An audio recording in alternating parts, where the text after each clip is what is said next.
morning to you. Many thanks for joining us this morning. It's a very beautiful morning, I must say, because if you wake up and you see the sunrise, the mauve color, the skies turning into a certain bright color, it's a beautiful morning. And that's what just happened to me this morning. I don't know about you. Some of you are still in bed. Some of you are on the road. Some of you are already at work. It's a beautiful morning, and we thank God that we are alive. Now, this is the last Tuesday of February 2025, and we have so much that is in store for you this morning, which you can't miss. For the past 1 month, the month of February, we have had different conversations.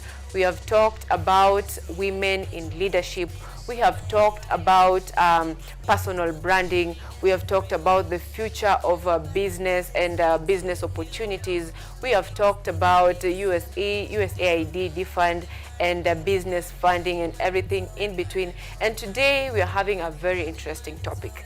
This day we will be talking about, is there hope after KCSE?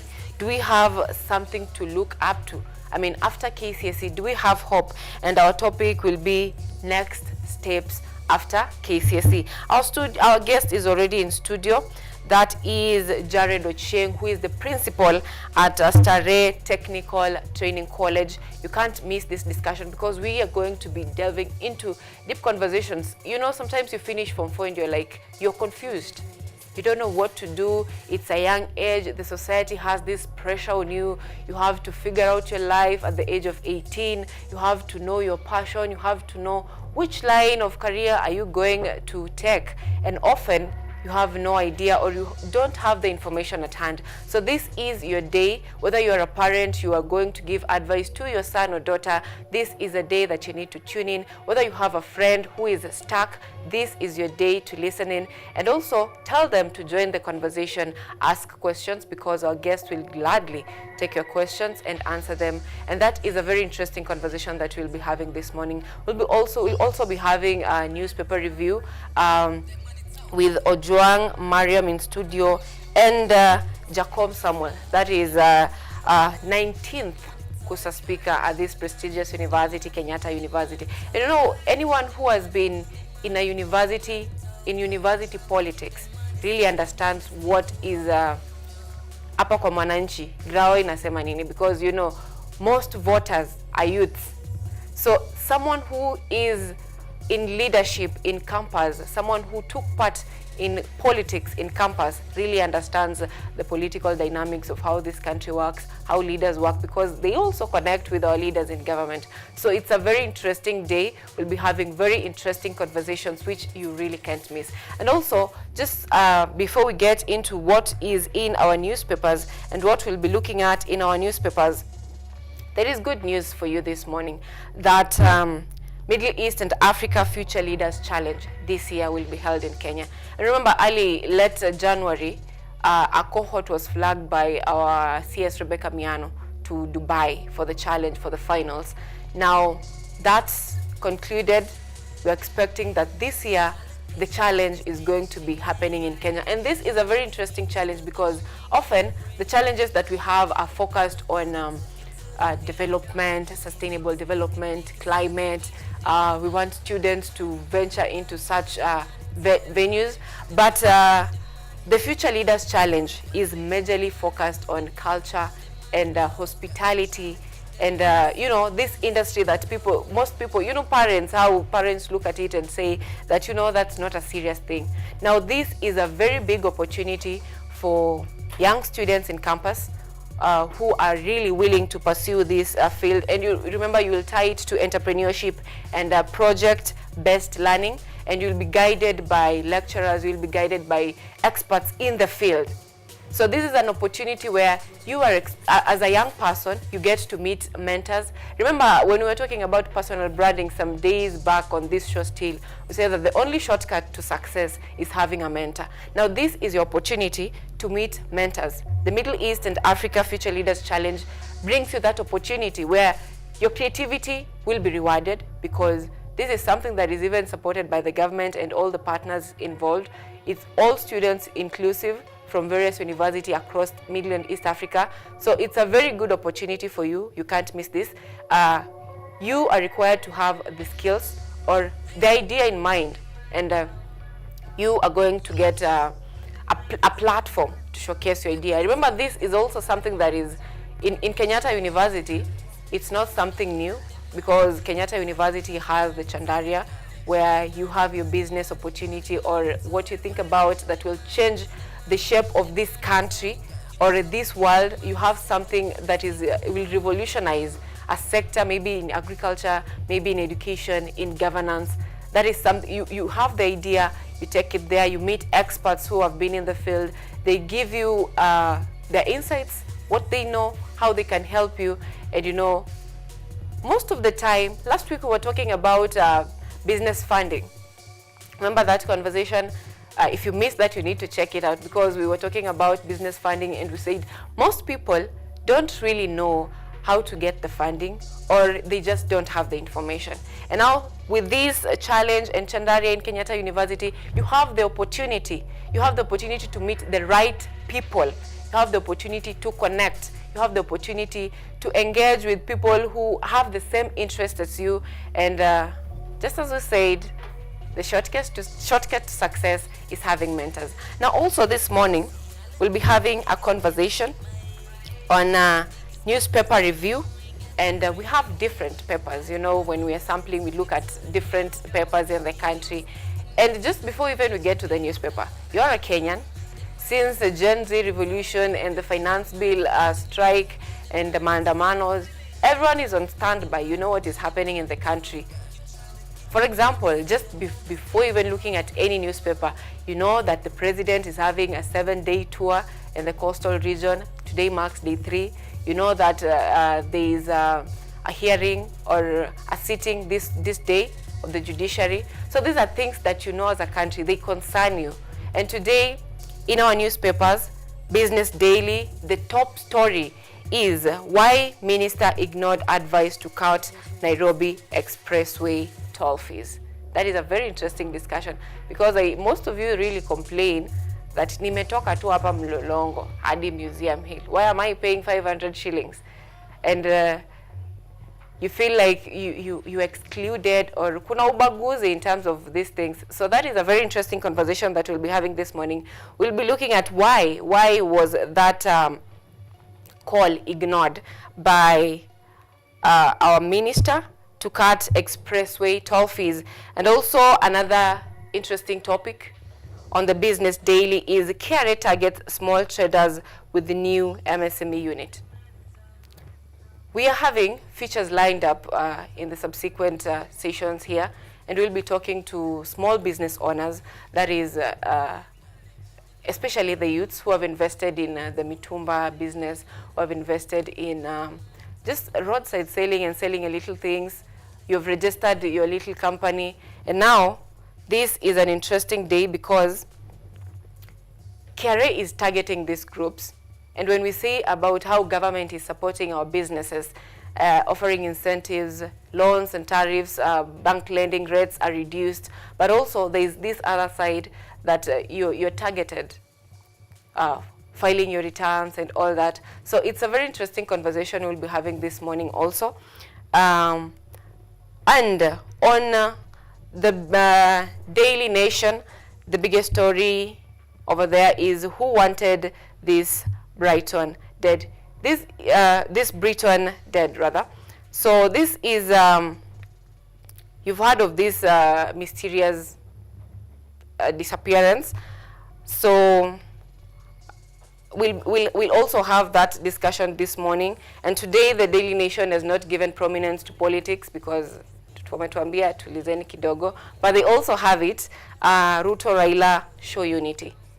It's very interesting because a section of leaders are saying, give Raila time, he will give his directive on his political future, give him time. And then on the other side, we have the government referring to him as Prime Minister. You know that time when you have your, unataka kupea mtu kazi, or you want to ask for a favor, and then you start calling someone, oh, kiongozi, mheshimiwa, mkuu. You know, that is what is happening in our country right now. Like Baba has lost, everyone is expecting something, and then the government is like, you know, kiongozi, we worked together, prime minister. Interesting times in Kenya. I mean, it's very interesting to be a Kenyan. That is also something I will be talking about this morning. And then on the Standard, they've given, I saw something that the fear is gone. And the people who are writing these tags this day is like, they forget that we are dealing with, or let me not say that. Let me not say that. The fear is gone, and the Standard, the biggest headline they're having this morning is Raila caged. Is he or is he not? Is he, are his hands tied, like, you know, just like I've said, when you want to give someone kazi, you start blackmailing them. Okay, it's not really blackmailing, but you start giving the good names, kiongozi, mheshimiwa. Is Raila really caged? And do we expect him to make a decision favoring the government or favoring the people? Because this is now a contest between the people and the government. There is nothing in between. But then again, when it means it is the people, are Kenyans having trust in him? Very interesting conversations. This is the third day of President Ruto visiting the coastal region, and analysts say it is a way of lobbying for votes. The other time he was in the northeastern region. Before that he was in the western region. Before that it's a push and pull. Are we in the politics mode? Are we already in the politics mode? Or is it really development towards? Very interesting conversation we will be having also. And also, I mentioned this earlier, that court stops JSC from removing top judges. This is very interesting because everything in this country seems to be political. Because our former deputy president is now turning this discussion on JSC to be an ethnic discussion. Because how do you say that ukimtoa huyo mama, you know, bringing also the gender issue in it, ukimtoa huyo mama, watu wa Meru, you know, something like that. So it brings a question. Is it really that deputy president, the former deputy president, is tribal, or alikuwa anaekelewa? Because, you know, when someone says on the national platform that ukitoa huyo mama usikanyage Meru, the deputy president, the current deputy president, comes from Meru, and the former deputy president says that mkitoa huyo mama, mimi niko na watu na nikiwaita simtakuja. What does that say about our country? Is it really a judiciary problem, or is it a political problem? Very interesting. Acha tuachie hapo. We'll have more during our discussion. And also the Financial Standard, we have falling fuel power prices. Why are you yet to feel the impact? The last month, the fuel prices didn't change. They remain the same. So this is a question that we are always asking, and we're always directing this question to our Treasury Cabinet Secretary, that is John Mbadi. You were saying that the economy is stable, inflation rates are lower, our shilling is stable, the fuel prices are lower, or are stable rather. But what about the disposable income? Why is it not yet in our pockets? Very interesting discussion we'll also be having this morning. That's our top stories on the newspapers that we are having this morning. We will be having this morning, and we will be joined by, on the newspaper review, once again, we'll be joined by Jacom Samuel, who is the 19th KUSA speaker, and also on the discussion on next steps after KCSE, we'll be having Jared Ochieng, who is the principal at Tare Technical Training Institute. The guest is already in studio, so let's not waste a lot of time. Let's get to the roads and see what is happening.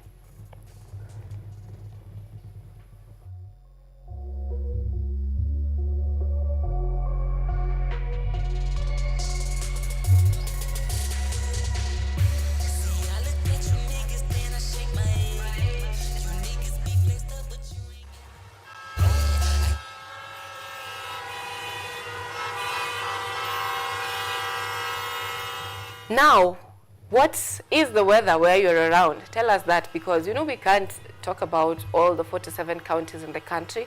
We can't really mention each and every one of them. So where you are, how are you feeling? Where I am right now, it's really hot. Or is it because I'm in studio? But I don't know about you, but right now, Nairobi, it is 18 degrees Celsius. It feels like 17 degrees, it feels like 18 degrees Celsius rather. And you know, in Nairobi, Atakama, I am not into weather. I'm not a weather forecaster. I just know that today it won't rain. But let's see. We will be having highs of 28 degrees Celsius.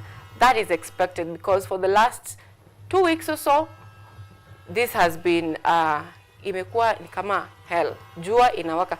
Or it's because it's been February and you guys have been, let's not talk about that. So on this month of February, it has been really hot in Nairobi, and we're expecting that still to happen, the hot temperatures in Nairobi. Let's move and see what is happening in Mombasa, because you know all eyes are now in Mombasa. Sisi wote tunangalia, not really Mombasa but the coastal region. Sisi wote, we are looking at that area. We want to see what happens. And right now it is 27 degrees Celsius. Whereas I'm complaining about 18 degrees Celsius, Mombasa it's 27 degrees Celsius and it feels like 30 degrees Celsius. And it's only 7:53 a.m. in the morning. I don't know how you guys survive, because this day you will be receiving highs of 32 degrees Celsius. I mean, it's like the whole day, you're just in a small oven for the whole day. So that is Mombasa. Let's look at in Kisumu, because I can't fail to mention this. Kisumu, it is now 22 degrees Celsius. It feels like 25 degrees Celsius. Highs of 33 degrees Celsius, that is slightly higher than Mombasa, which is 32. So there's no sign of rainfall in all these places I've mentioned. But let's look at our backbone in terms of food security. That is in Kitale. Kitale people, it is 15 degrees Celsius. It feels like 15 degrees Celsius. Highs of 29 degrees Celsius. No side of precipitation this day. It is 0% except at 12 a.m. where there is possibility of 5%. You know, it's interesting because right now in Kitale, Eldoret, the temperatures are almost the same. It's plowing season. People are plowing their land, or tilling their land rather. And then wanaacha ikauke. After that, the planting season comes at wakati watu wamefunga shule. That is always the time to plant. But right now, mnarudi half term. Those who are going for half term, it is plowing season. So brace up for that. Now let's move to our roads. That is traffic this morning. When I was coming from home, that was at around 6 a.m. 6 a.m. is always fine, always the right time to move. I wouldn't say right time, I'll say a good time to move, because the traffic, the roads are smooth, nothing to worry about. Your journey is swift until ufike uko mbele. If you're using Thika Road, ufike Muthaiga, that's where you begin seeing problems. But that is at around 8 a.m. Now let's see what the traffic is like this morning. From where I am, that is Thika Road. Thika Road today looks so good, which is very impressive. Very impressive. But before we get excited, I'm seeing on my map here, there is a red from Garden City Mall all the way to Muthaiga Road, and it is the way to town, but it's moving because it's red, orange, yellow. It's in between there. So if you're using that road, you can use other alternatives. Kiambu Road, also the same thing. I don't know what happens with these two roads, or it's just that people are used to living in those areas. Outer Ring Road looks well today, nothing to worry about, except for people at Embakasi joining Mombasa Road to Imara Daima, around those areas. If you're joining through that, going to town, you can use other alternatives. People Langata Road, not so bad, but there's a little bit of traffic when you're entering town. Mombasa Road looks good today, not so much traffic. I I think the roads are looking quite okay today. Is it because it's Tuesday? Because Monday, it's like, watu kuwa na stress, and then people wake up late, end up getting late, and then everyone is on the road at the same time. But today looks good, apart from Thika Road, which is expected. Entering Nairobi today is easier. Now that is on our traffic update this morning. Remember to stay tuned for this discussion that you're going to have after this break that you're going to be having. We're asking the question, is there hope after KCSE? Is there pressure mounted on Form 4 leavers, or rather those people who have just completed their Form 4, on having to figure out their life, not having to know what they are going to do, choose their right careers, and is there a fault in having career mismatch? Like you chose a course and then you went to campus and realized, no, this is not what I need. Or you graduated and then end up working in a different field. Is there a problem with having career mismatch? We'll be having that conversation this morning with Jared Ochieng, who is the principal at Starehe Technical Training Institute after the break. Stay with us.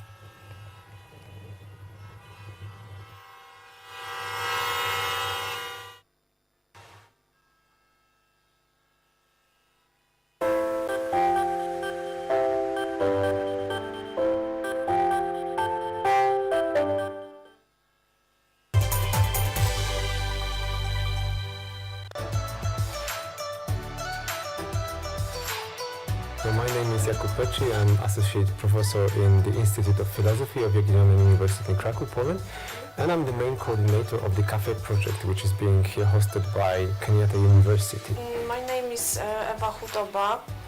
I am a project manager in this consortium. Keep watching cutting-edge research at Kenyatta University Television.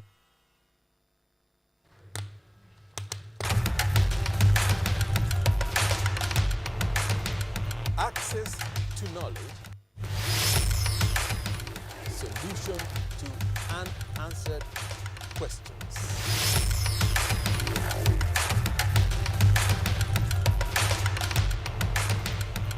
Guidelines to pursuing your rights and repossessing your property, intellectual or material. This and more only on Law Matters.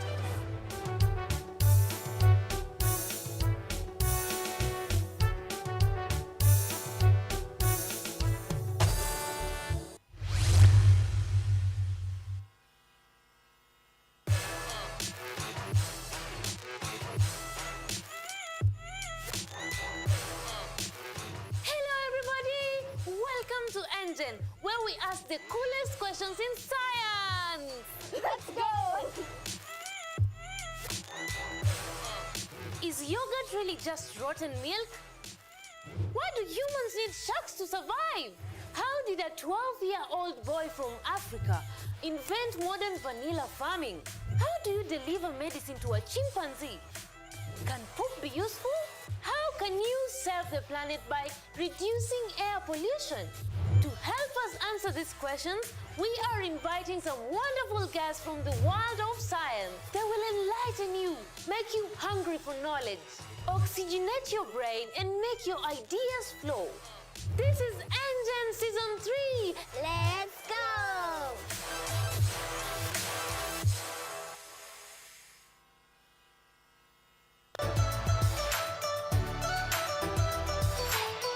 So my name is Jakub Petri. I'm Associate Professor in the Institute of Philosophy of Jagiellonian University in Krakow, Poland.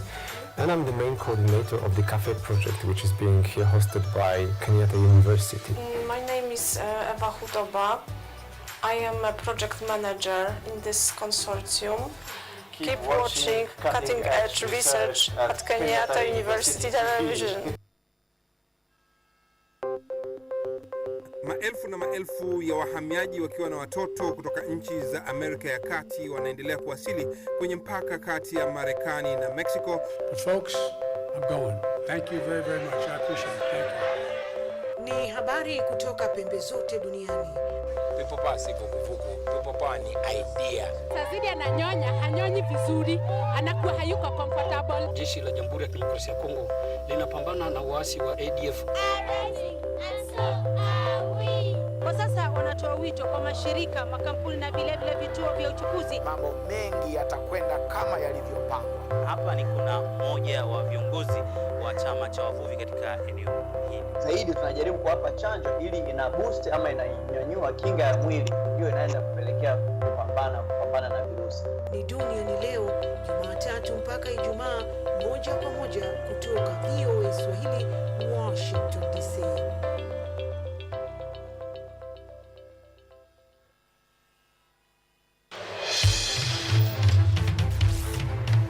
Tunachimba hadi mizizi kukuletea yanayojiri. So mimi naomba tu serikali yetu ya Mungu, jibarikiwe na Mungu, iweze kuteremsha bei ya mafuta. Yanayokukumba tuna maizi, tunakutetea sisiri. Kwa kweli ni speciali tukikupambia makala ya mwanamke mwake. Utasema hupendi mizizi ya habari. Nami Caroline.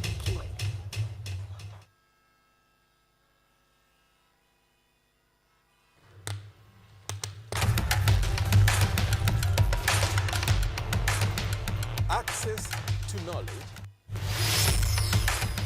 solution to unanswered questions.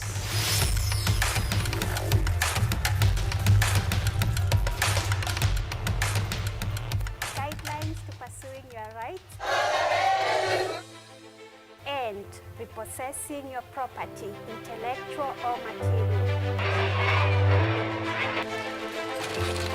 This and more, only on Law Matters.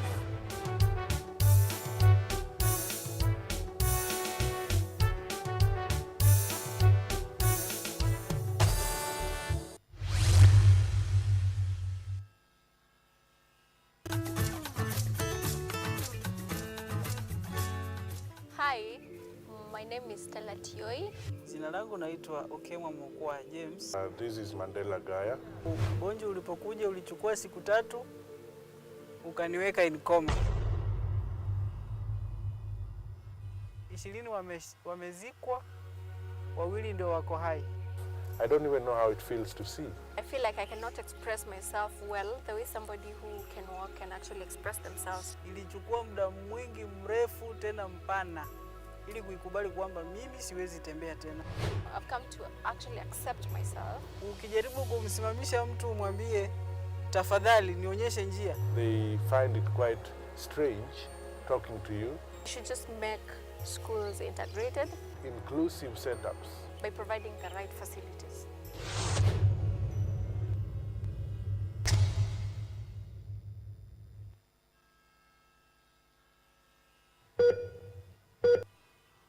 Are you healthy, or rather, do you maintain a healthy lifestyle?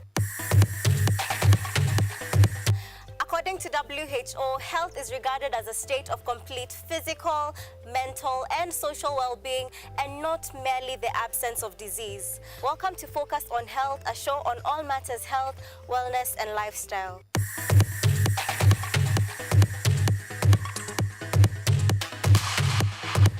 On this show, we cover a wide variety of topics inclusive of, but not limited to, dental, optical, mental, reproductive health, and so much more. Join me, Joy Bofenda, every Thursday at 7:30 p.m. on KUTV for compelling insights and discussions on all matters health. See you then. Focus on Health, your weekly dose of health and wealth information on KUTV.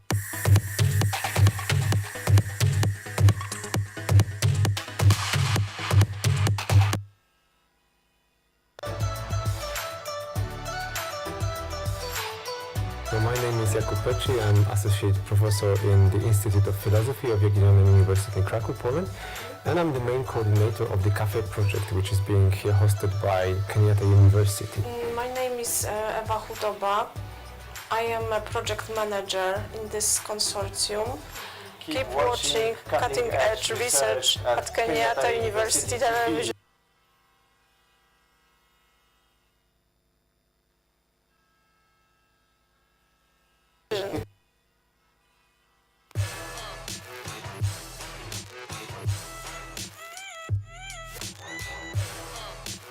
Hello everybody! Welcome to Engine, where we ask the coolest questions in science. Let's go! Is yogurt really just rotten milk? Why do humans need sharks to survive? How did a 12-year-old boy from Africa invent modern vanilla farming? How do you deliver medicine to a chimpanzee? Can poop be useful?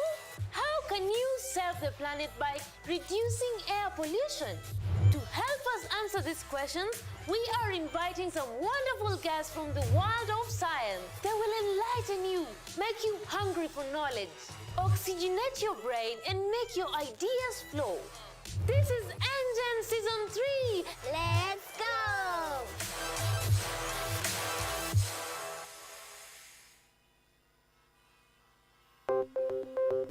Maelfu na maelfu ya wahamiaji wakiwa na watoto kutoka nchi za Amerika ya Kati wanaendelea kuwasili kwenye mpaka kati ya Marekani na Mexico. But folks, I'm going. Thank you very, very much. I appreciate it. Thank you. Ni habari kutoka pembe zote duniani. Pepo pasi vuguvugu, pepo pa ni idea. Sazidi ananyonya, hanyonyi vizuri, anakuwa hayuko comfortable. Jeshi la Jamhuri ya Kidemokrasia ya Kongo linapambana na waasi wa ADF. Kwa sasa wanatoa wito kwa mashirika, makampuni na vile vituo vya uchukuzi. Mambo mengi yatakwenda kama yalivyopangwa. Hapa ni kuna mmoja wa viongozi wa chama cha wavuvi katika eneo hili. Zaidi tunajaribu kuwapa chanjo ili ina boost ama inanyanyua kinga ya mwili, hiyo inaenda kupelekea kupambana na virusi. Ni duniani leo, Jumatatu mpaka Ijumaa, moja kwa moja kutoka VOA Swahili, Washington DC.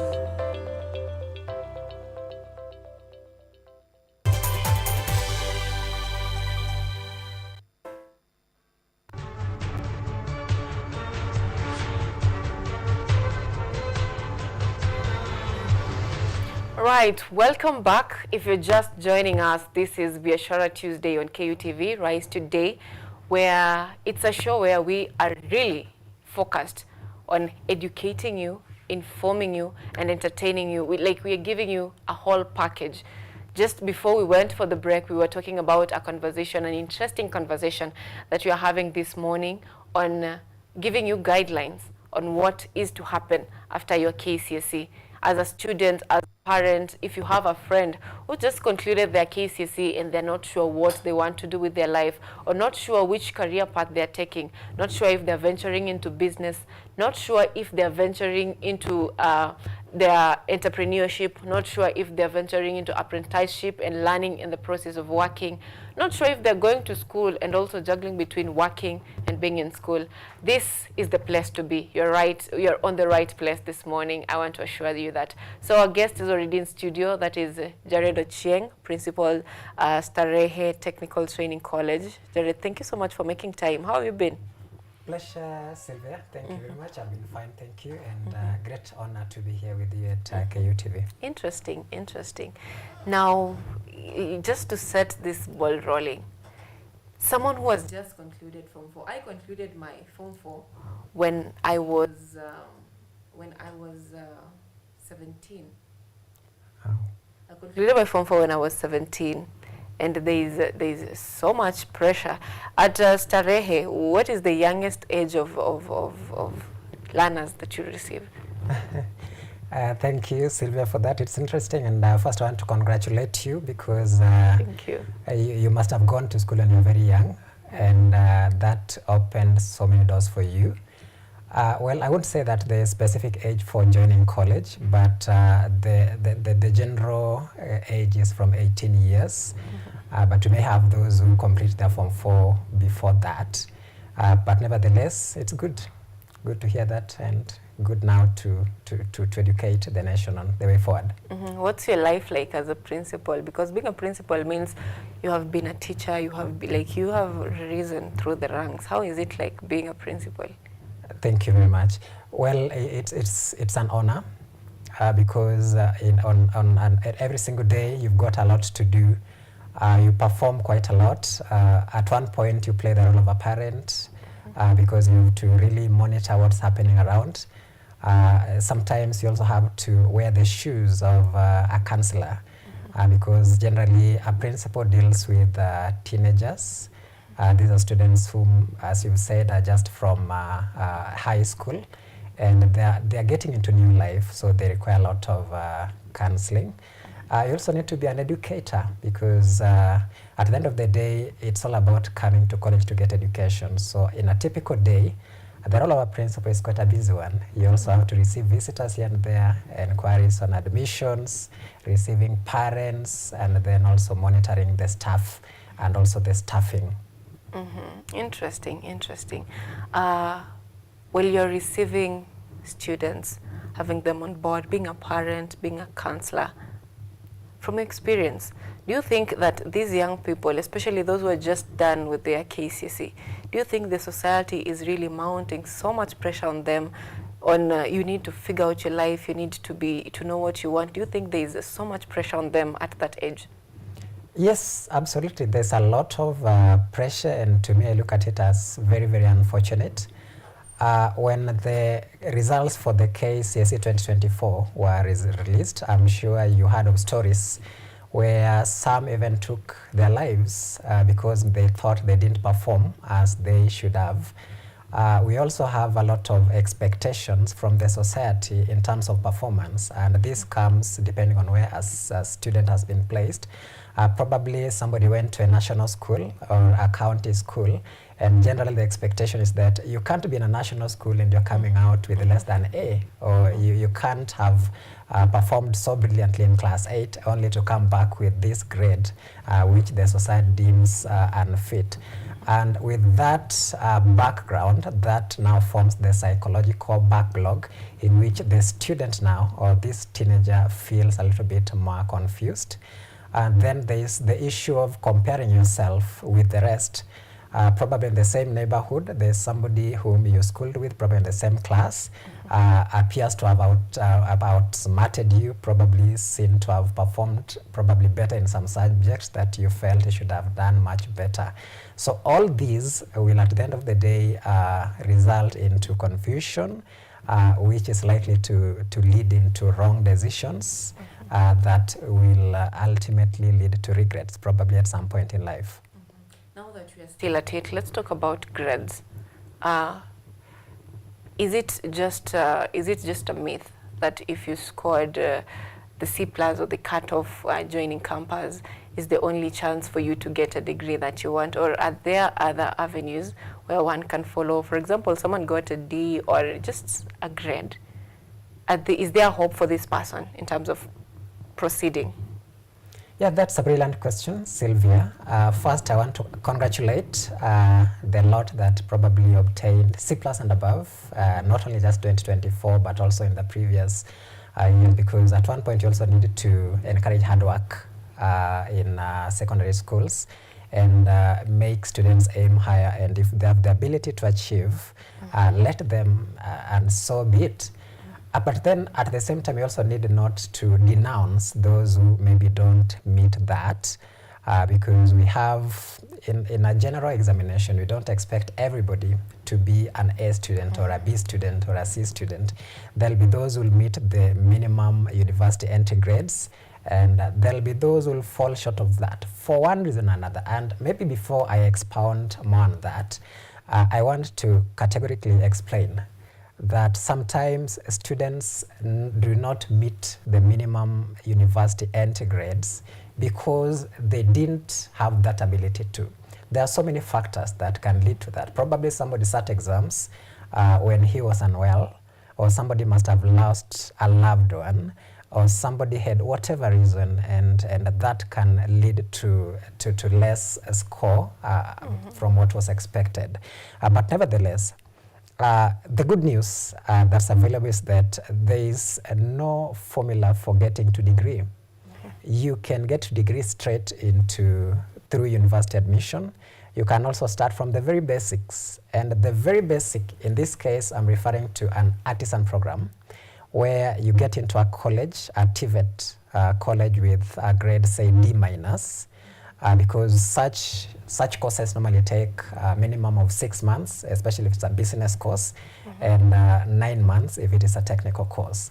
Then once you sit that external exam for the end of that course, the doors open you now have the ability to progress to certificate level, which you are going to spend 1 more year or so, and you are graduating again.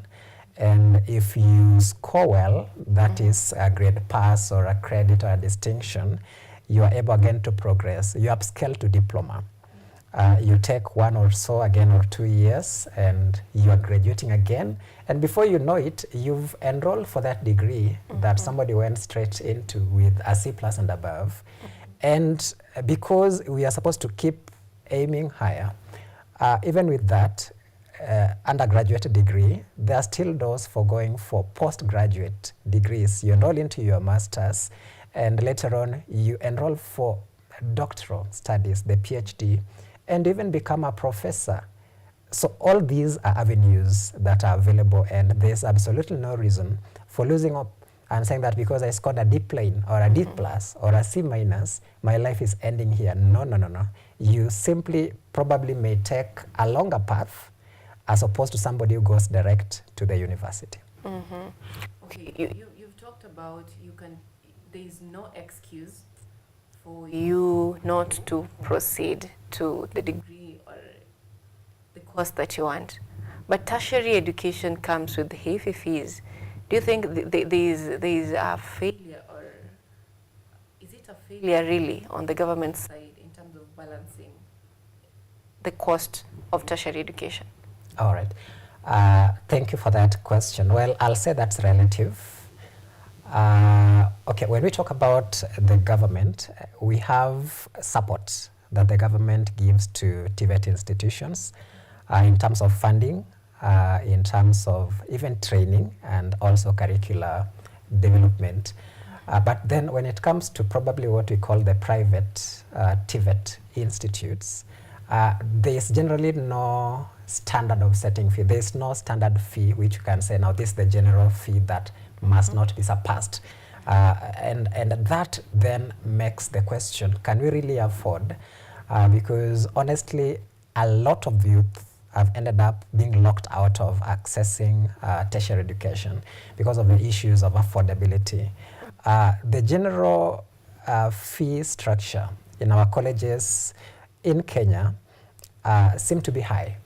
And we have quite a number, especially those who are vulnerable, who are not able to access, because the amount that they're supposed to pay per semester or per term, they just can't afford. If anything, probably they went to high schools through support, through Harambes. But here, they are getting into courses which are supposed to take 2 years or so, and they're supposed probably to sponsor themselves. They are supposed to cater for accommodation costs, the transport costs, and the research and all that. But what I can now maybe mention is that it probably depends on which institution you are going to, because we have institutions that have mechanisms of supporting the youth to ensure that they're able to access that education. For example, if I may mention what we do at Starehe Technical Training College, we even have 100% sponsorship, depending on who. Because we have to do background check and find out, does this student really deserve? Because again, those who have false information, they come and deceive that they're supposed to fall in that scholarship bracket. But when you do a background check, you realize that they're actually coming from well-off families. So there's a formula that we use and ensure that, especially if they're coming in a group of 5, 1 out of every 5 is given automated 100% sponsorship after doing that background check. Then for the general students, those who join us, whether you are from a well-off family or from an average family, we are giving them 50%. And this is intentional because we want to break that barrier of having very high fees for college education and have it as accessible as possible. So you've talked about fees. Just before we proceed, are there alternatives for someone who really they can't manage college fee? Definitely. There is, we have what we call the work-study programs. If somebody can't afford totally, we have jobs that this person can be given, and then they enroll for alternative study mode, because definitely you need to work during the day, and this is when again classes are supposed to be. So we have the evening classes, we have the weekend classes. So somebody can work during the normal study hours and then go to class in the evening, or work during the weekday, then go to class in the weekend.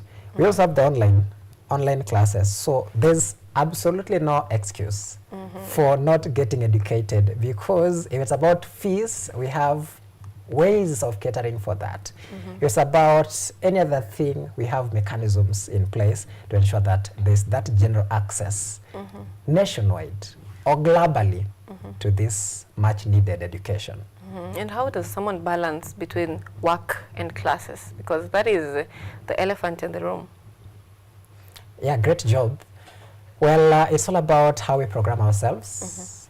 Fortunately, unlike in secondary or even primary education, where you're supposed to be there full time, in the universities and in the technical training colleges, we have classes just going for maybe 4 hours in a day or 6 hours in a day, and you have the rest for research, for work, and such. So it's very much possible that you just have your timetable. Probably your class is at 2 p.m. In the morning, you can open your business. You can run your enterprise. You can have sources of raising revenues. So one is not bound to stay full day per se, but you just need to come for specific hours for training. Sometimes classes can even start from 4 p.m. Honestly, you have entire 8 hours to work. If classes start in the afternoon, then you can work overnight, have a little sleep in the morning, report to class, then go back to work. Interesting. Now, this is a digital native generation. Everything, I saw there's a clip that someone was being robbed, and then anasema ngoja kidogo, ngoja ni Google niulize ChatGPT. You know, everything they're asking the social media, and where they're going to find help, they're entrepreneurs and successful billionaires who sometimes you hear them saying, if you're in college, leave that and go start a business. And they're saying that in social media, there's a lot of things you can learn. There's YouTube, there's Fiverr, there's all these online platforms that you can learn. Do you think that is devaluing the idea of going to campus like it used to be in the past? Well, it's unfortunate, though, that if we have to over-rely on that, then probably we're making very wrong steps. Because when we talk about technical training, we are looking at the skills, the hands-on, which we may not obtain per se 100% via digital media. The digital media may assist us much on the theoretical concepts, like the non-practicals. But when you talk about now the technical skills, for us to be fully molded to fit and offer our services to the expectation of the nation, then we've got to spare some time and go to class physically. Let me give you an example. If you are to be trained as an engineer, let's talk about electrical engineer, and you are learning this via the social media. What level of learning has taken place, really? Because you're simply observing, but you've not practiced it yourself. Although there's much knowledge you're likely to get through such online platforms, but when you practice it on yourself, there's more impact because you get to experience it firsthand, and you also get to learn in the process. When you talk about courses like hospitality, you need to do something like food production, food service. Who are you going to serve online? Because when you're dealing with food service, you must have real people in a typical setup in a restaurant. You've produced food from the kitchen. You have now to serve them and demonstrate the service skills. And that now dictates the importance of going physically to class so that you really, really acquire that physically. So we must not outrule. I'm not saying that we are not appreciating the place of the digitization.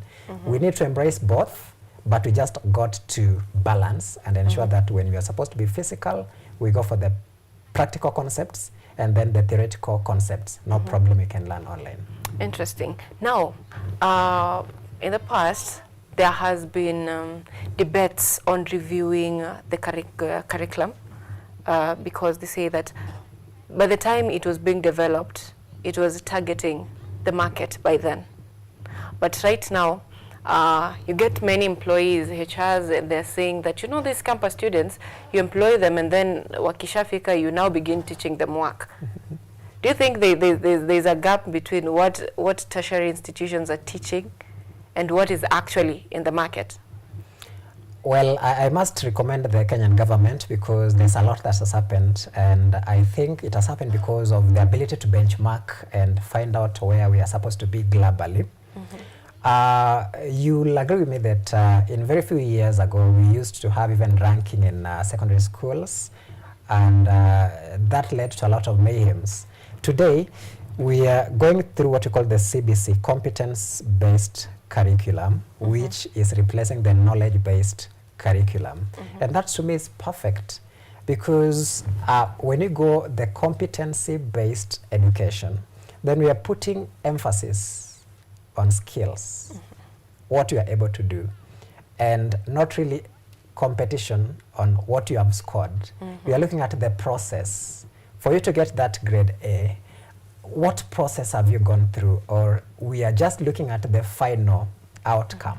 So the learning is supposed to be assessed through the process of attaining the final grade and not on the basis of the final outcome, regardless of how that outcome came. Interesting. Because right now we have embraced that and we are doing very well. I'm very glad that with that we are going to even make more progress in the technological know-how. And again, I have to congratulate the State Department of TVET Education and also the Ministry of Education.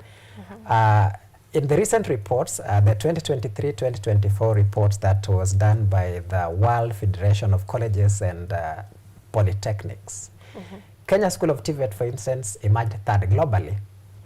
And that puts a lot of faith in our TVET institutions because this is an institution which is supposed to equip the learners with training skills.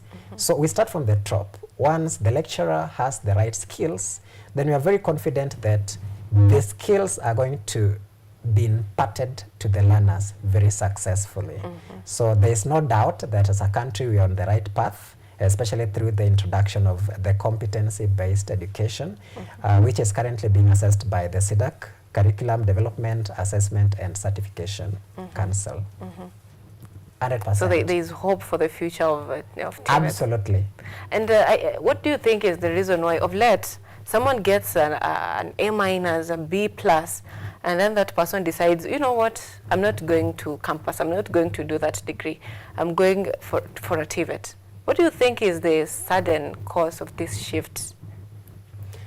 Well, yes, that's right, and I agree with you. The truth of the matter is that when you go through the TVET education, the duration tends to be long. And the longer the duration, the more the skills you are likely to acquire. And I want to demonstrate through typical courses like fashion and design, where you are likely to start from the artisan level, probably. So in the artisan level, the emphasis is on the practicals, what you're able to do. And even the examination that you're going to do at the end of that course, much assessment will be on the practical skills. And even in the engineering courses, like the electrical installation, automotive engineering, food production, food and beverage production and service, such courses. When you go to the certificate level, again, it's a continuation of the practicals from the artisan level. So you are likely to be subjected to more practicals in the certificate level. By the time you are going to the diploma level, you have almost been overwhelmed by the amount of practicals that you're undergoing because you're again going to do another 3 modules. And like when you are progressing from certificate, you're going to start from module 2, then you go to module 3, and all of them are going to be practicals based. When you compare that with a direct entry to the university, there's a lot that happens, yes, they do practicals, I'm not outruling that, but probably when they look at the vigorous nature of the practicals through the TVET institutions, then we are likely to have more weight because one is going to go 3 consecutive steps, and every step is assessed through serious practicals, and even attachments. Because when you go through the artisan level, you go for attachment, you come back, you upgrade to certificate, you go for attachment again, you are now assessed in the field, you come back to the diploma level, you again go to attachment, and it is just exclusive. And that could explain the reason why many students today may opt to go for the technical education in TVET institutions as opposed to direct entry into the university. I was reading an article yesterday, and it said that most employers are employing graduates from TVETs rather than those who have done degree. Do you think that research is accurate? Well, I wouldn't say it's accurate or not, because I'm sure they had their sources of data, which are supposed to be scientific and therefore scientifically proven. But what I'll concur with is that when we talk about the employers going for the TVET graduates, you know, we have what we call the Joakal industry. And it's all about the perception, the mind of the game. Because the general perception from direct graduates from the university is that they're supposed to be in the office graduates. But then from the TVET, it's like you've been hardened to be in the sun, like your entire life you've been going through those training the field in the practicals. Yes, practicals and all that. So there's that perception that this is somebody who's already used to this nature of job that I'm going to hire him from.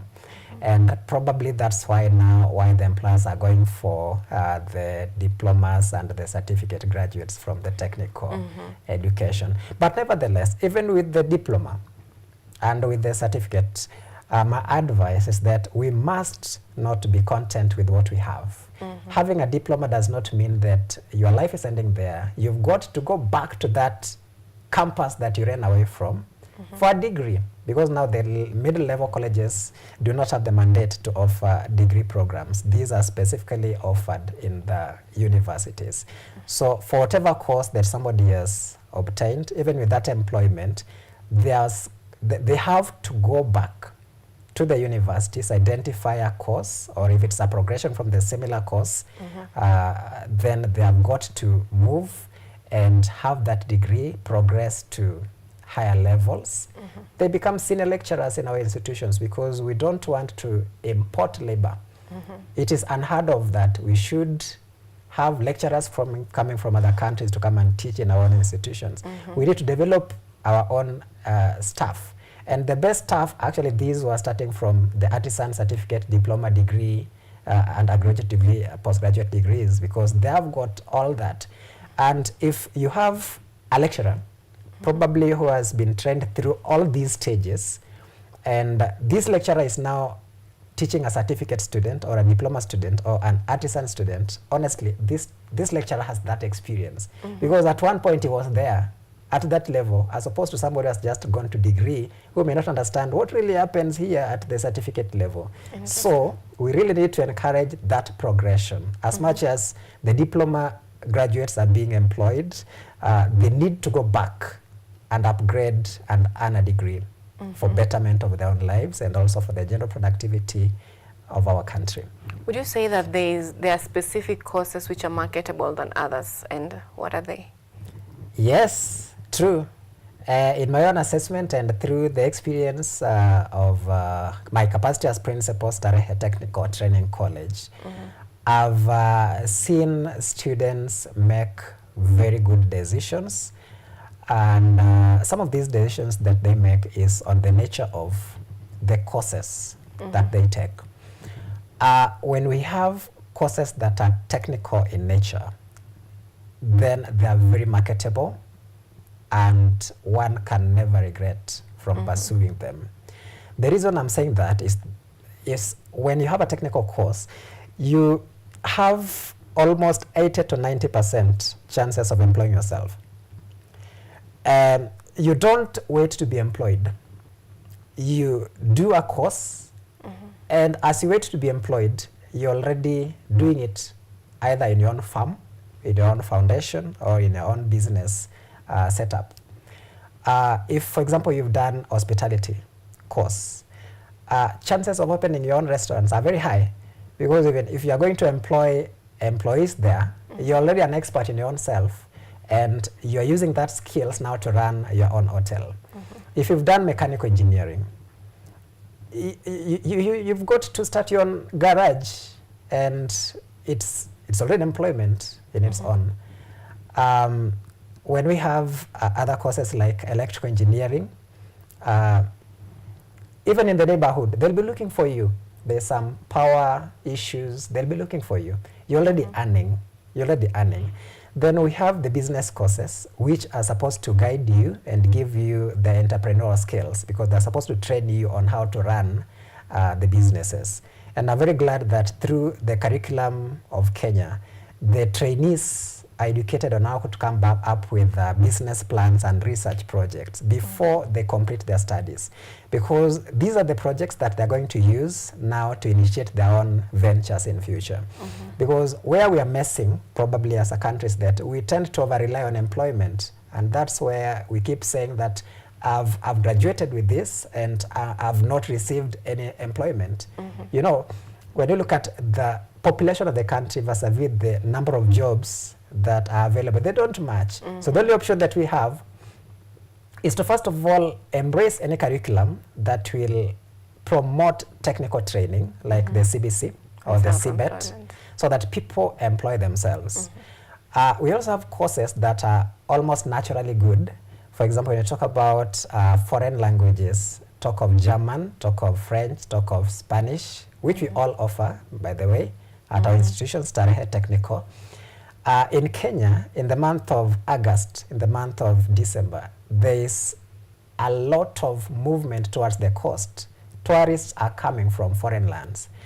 But when you talk about tourist, this is not a native. This is somebody who is a foreigner. And the possibility of having a language that we don't understand ourselves is also very high.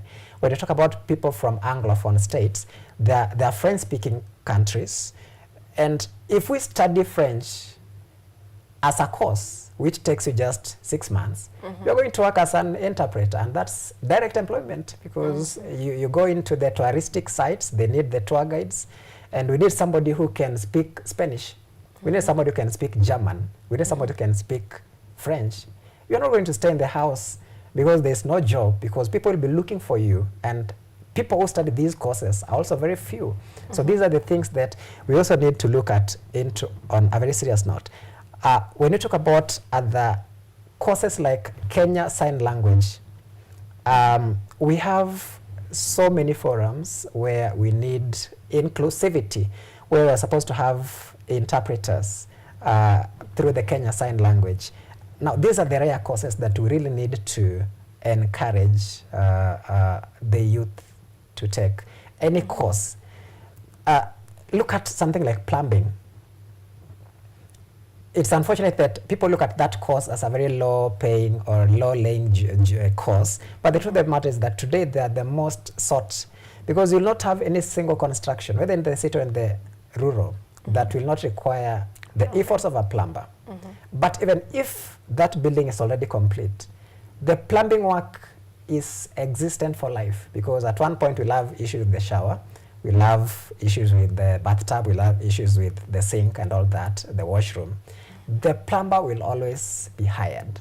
Now, these are the courses that we need to keep embracing. You talk about things like fashion and design. What I'm wearing has been done by a designer. What you are wearing has been done by a designer. And we have the mitumba soko, what you call this mitumba market. What if you just have your garment, you make your outfits, you take them to the market, or you have your stall? You're employed. You'll never at any one point in life say, I'm waiting for the government to employ you. Let employment get you on the way, but start from somewhere. Don't be stuck. And there's no regret, and I want now to appeal to those who are listening to this show that it's all about the passion again, because whichever the course that you choose, don't choose it because somebody has chosen it and you've seen the person has become successful. Very important. You must choose it because, one, you have a passion for it. I once witnessed somebody in the village who went to study something because the father studied it. And the best example normally is education. Where I come from, if your father is a teacher, you have no, you have to become a teacher because you're doing it because your father is a teacher. But the question is that your line? Is that your passion? And also I need to appeal with the parents. I need to appeal to the parents that please, as we see our children grow, let us be patient enough to realize in time where their line is. We can tune that very comfortably into something that will make them get employed successfully without diverting their attention into something because a neighbor did it or you are told by somebody that it is good. Well, it could be good, but it may not be really what that child is into. So these are the factors to consider when choosing courses and also in realizing that the course is progressive and has to be taken.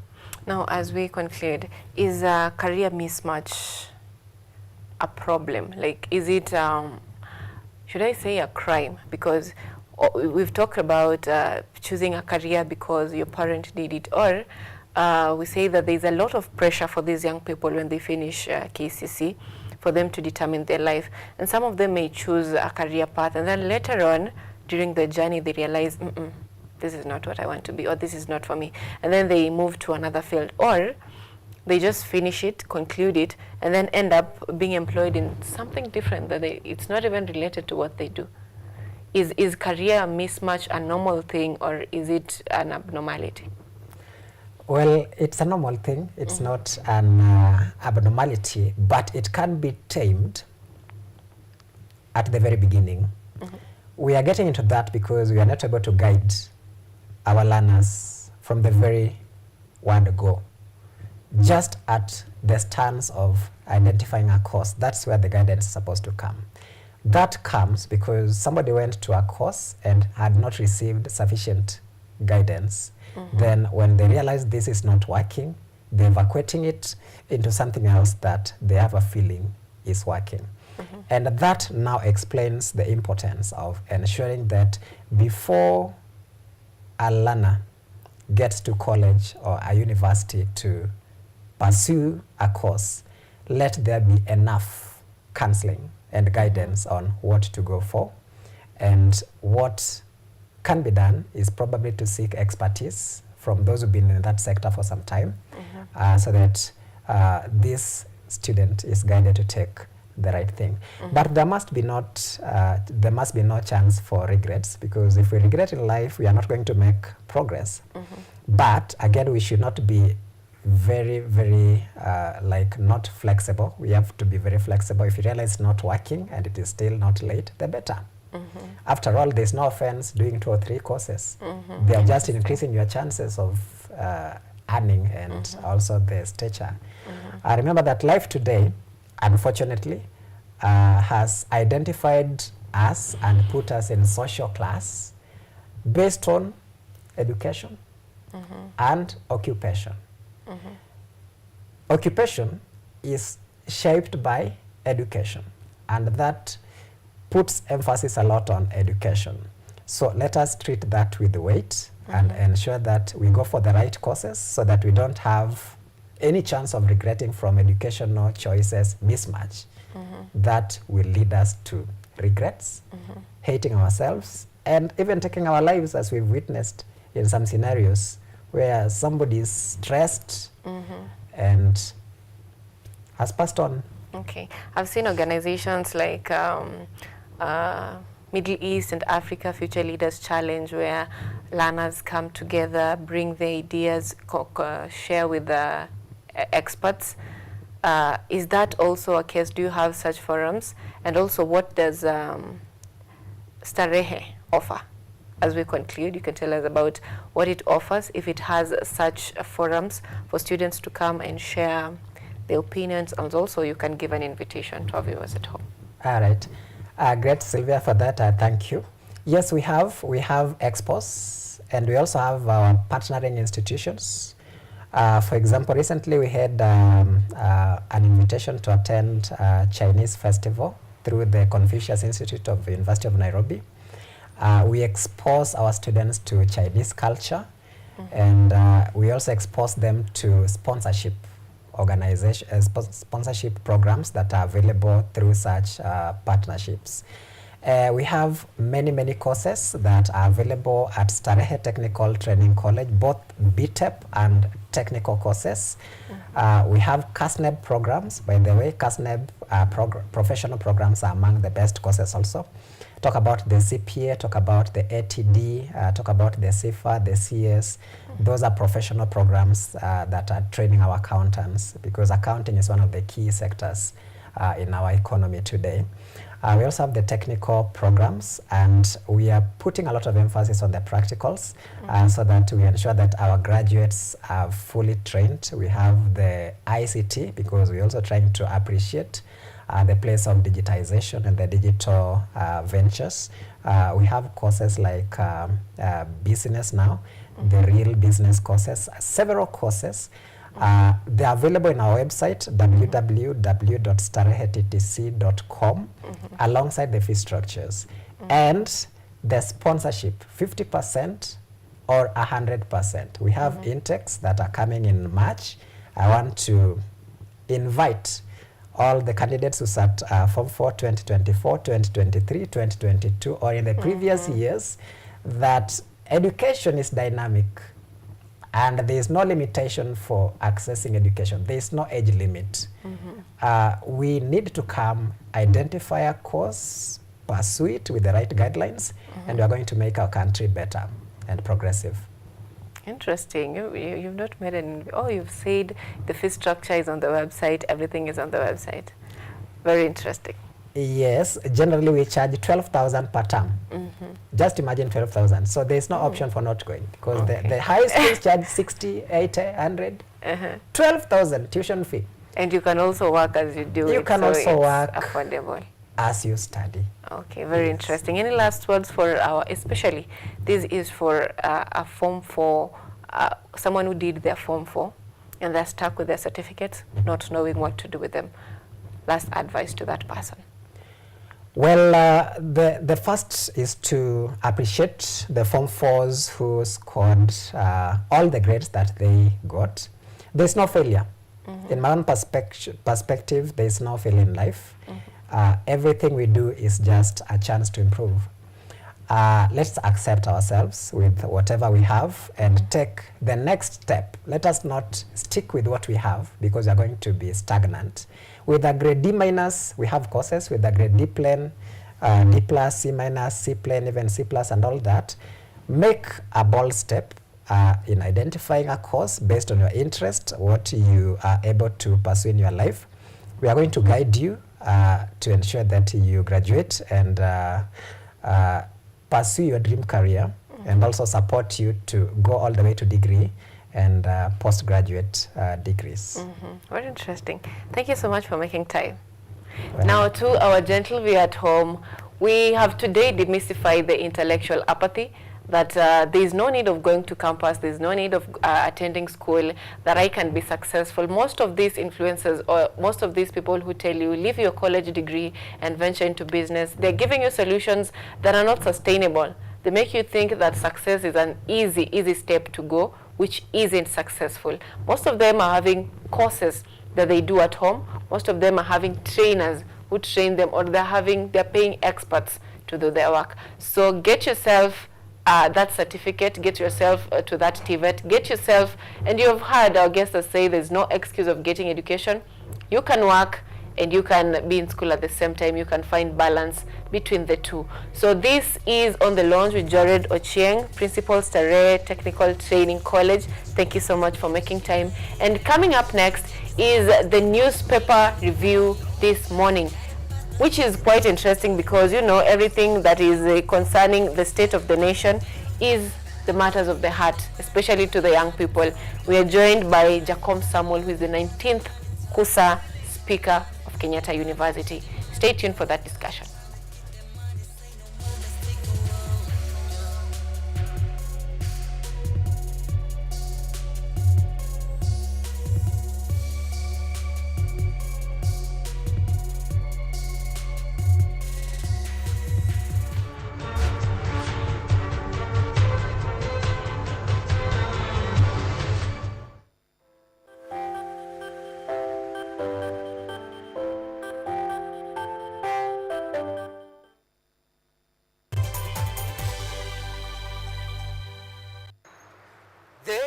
powerful and influential. They make decisions in politics, education, finance, agriculture, health, sports, and all aspects of human life. But the impact of their decisions falls on you, the common citizen. KUTV Primetime News Thursday. We ask bold questions and pursue answers to the core to bring you closer to the story. We couldn't have it any other way. Join me, Auma Evans, as I raise matters of social concern to raise your voice from the background to the foreground.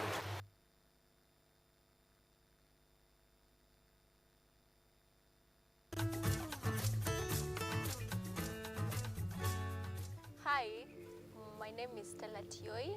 Jina langu naitwa Okemwa Mwokoa James. This is Mandela Gaya. Ugonjwa ulipokuja ulichukua siku 3 ukaniweka in coma. 20 wamezikwa, 2 ndio wako hai. I don't even know how it feels to see. I feel like I cannot express myself well the way somebody who can walk can actually express themselves. Ilichukua muda mwingi mrefu tena mpana ili kuikubali kwamba mimi siwezi tembea tena. I've come to actually accept myself.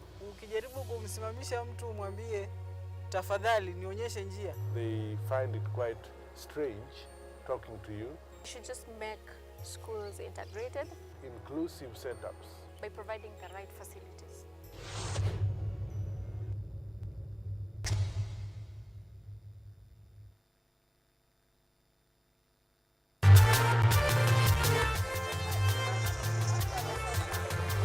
Ni nguzo na uso wa jamii. Kupanda shuka, akawa tuzo. Ukakamavu wake, ukatii na kumfanya mwenye bidii. Kwa machozi na makeke, akabaini jinsi ya kuwini. Huyu ni mwanamke ngangari kwa jinsi alivyo ng'ari. Mimi ni mwanamke mwake. Usikose kutazama kipindi cha mwanamke mwake, nami Caroline Kimwele.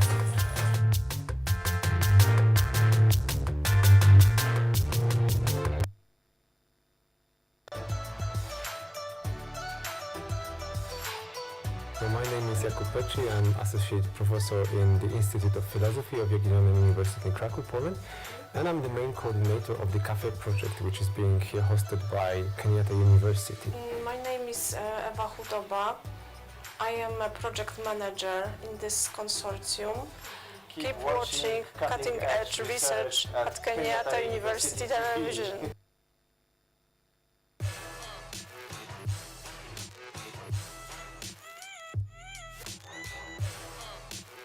Hello everybody! Welcome to Engine, where we ask the coolest questions in science! Let's go! Is yogurt really just rotten milk? Why do humans need sharks to survive? How did a 12-year-old boy from Africa invent modern vanilla farming? How do you deliver medicine to a chimpanzee? Can poop be useful? How can you save the planet by reducing air pollution? To help us answer these questions, we are inviting some wonderful guests from the world of science. They will enlighten you, make you hungry for knowledge, oxygenate your brain, and make your ideas flow. This is Engine Season 3. Let's go!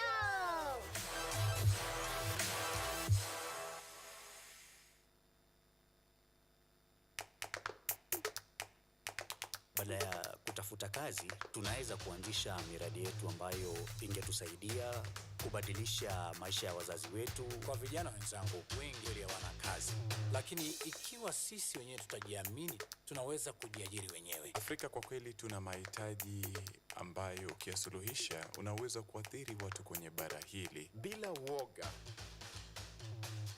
watu huwa na uzalishaji zaidi, wanajawa na ujasiri, wanakuwa wabunifu na wanakuwa wenye maarifa. Niliamua kuacha kazi. Hata kama sitafanikiwa, nitakuwa nimejaribu, nitakuwa najua haiwezekani. Hakuna kitu cha ajabu hapa. Kila anayepata ufanisi hufanya kazi usiku na mchana. Kitu kitakusukuma na kuwezesha kupata maarifa ambayo hukuwa nayo. Tunajaribu kutengeneza kitu kitakachopita mipaka ya nchi hii. Ikiwa unataka kubadilisha ulimwengu, anza na nyumbani.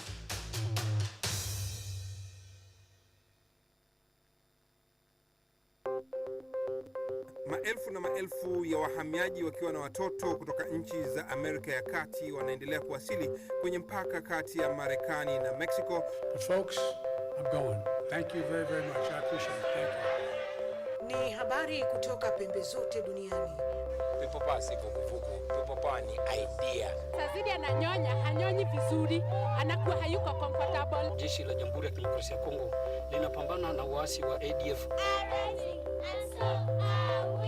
Kwa sasa wanatoa wito kwa mashirika, makampuni na vile vituo vya uchukuzi. Mambo mengi yatakwenda kama yalivyopangwa. Hapa ni kuna mmoja wa viongozi wa chama cha wavuvi katika eneo hili. Zaidi tunajaribu kuwapa chanjo ili ina boost ama inanyanyua kinga ya mwili, hiyo inaenda kupelekea kupambana na virusi. Ni duniani leo, Jumatatu mpaka Ijumaa, moja kwa moja kutoka VOA Swahili, Washington DC.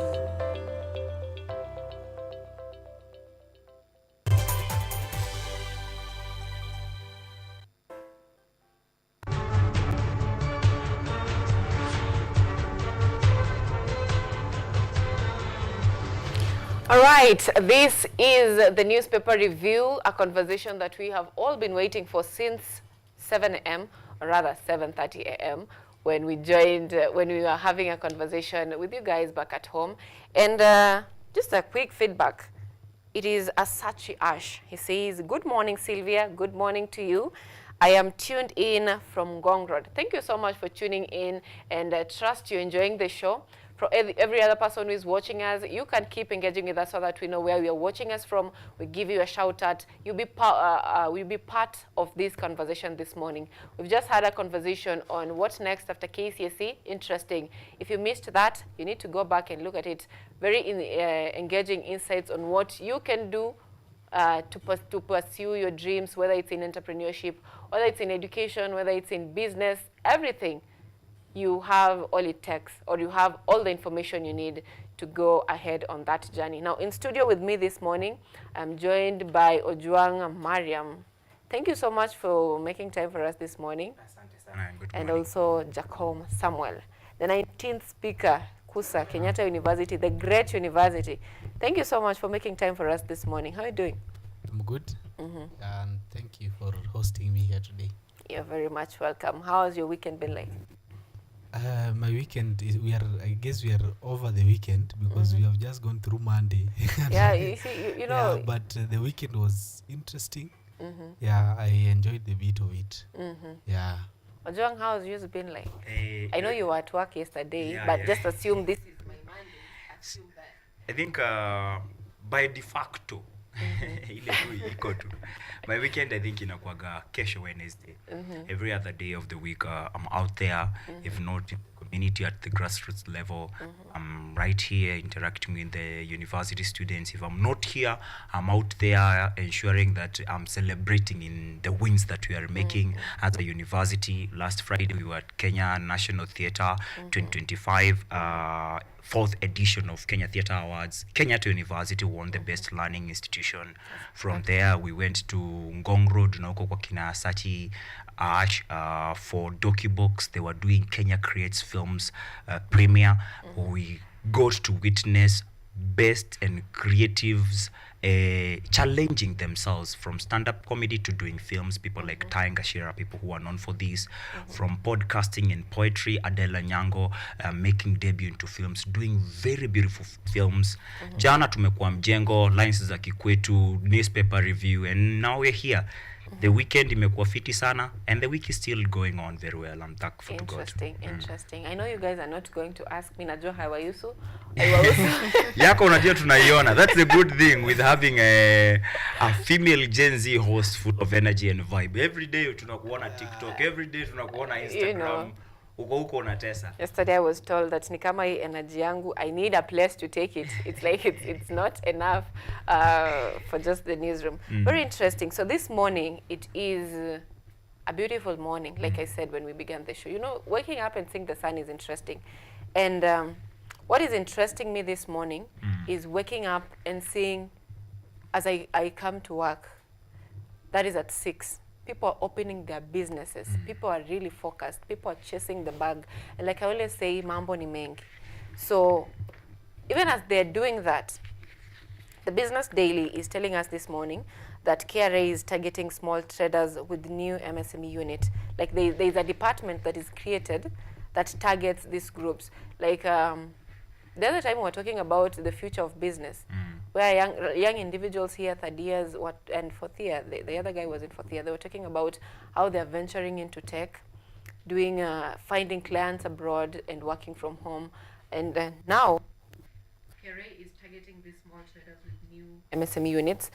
New departments targeting tech and small traders in fresh efforts to rope in more taxpayers and weed out tax cheats. It's a good thing and a bad, okay, it's not a bad thing. Don't misquote me. It's a good thing because paying taxes is good because that's what keeps our government moving. What do you think about this move? Personally, I'm okay with government going into deeper because pesa iko kwa mama mboga, pesa iko kwa these small businesses. Let me begin by you, Jacob. What do you think about this move of the government wanting to get deeper into it and getting more money? Okay, it's a 50-50 win, being that the government, to some extent, get developments from the taxes they get from the businesses that are around the nation. But also, we should also get to see a scenario where the taxes are not hiked to an extent that is now a disadvantage to the small businesses. So as much as there is an invention of taxes to the grassroots, where there are a lot of businesses, a lot of activities, people going untaxed, and yet the nation depend on the tax as well, they shouldn't hike it beyond the leverage of the young businesses that are upcoming. Yeah.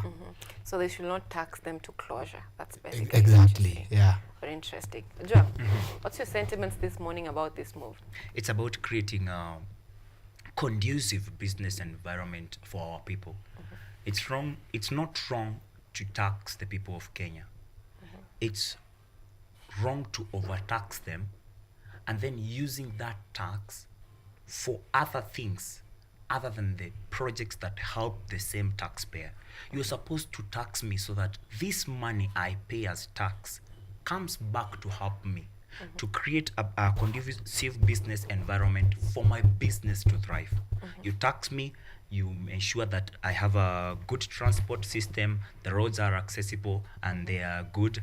You tax me and ensure that I have working medical what do we call them, medical insurance, they are working.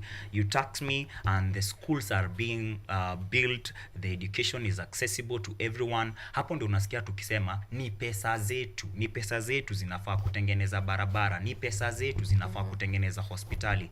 But when you tax me for you to go and add a kitty that was not there during the allocation of budget ya kwenda kufanya campaign Ethiopia, then you go and fail, toko tume lose 13 billion for nothing. What could we have done as a country with 13 billion? 13 billion tunaweza jenga hosi mbili kwa kila gatuzi au kwa kila jimbo au kwa kila county. Imagine 2 hospitals in every county, level 4 of kind, ingekuwa fiti sana. But if we could borrow some of good things that we can do, that the government could do, is like what is happening in Kiambu County. Today on Daily Nation, the county government of Kiambu, headed by Kimani Wamatangi, are talking about a single business permit. Your business permit, the amount you pay, bado ni tax in itself. And your single business permit inafaa inisaidie niache kutoa pesa za fire, niache kutoa pesa za license, niache kutoa pesa sijui za inspection.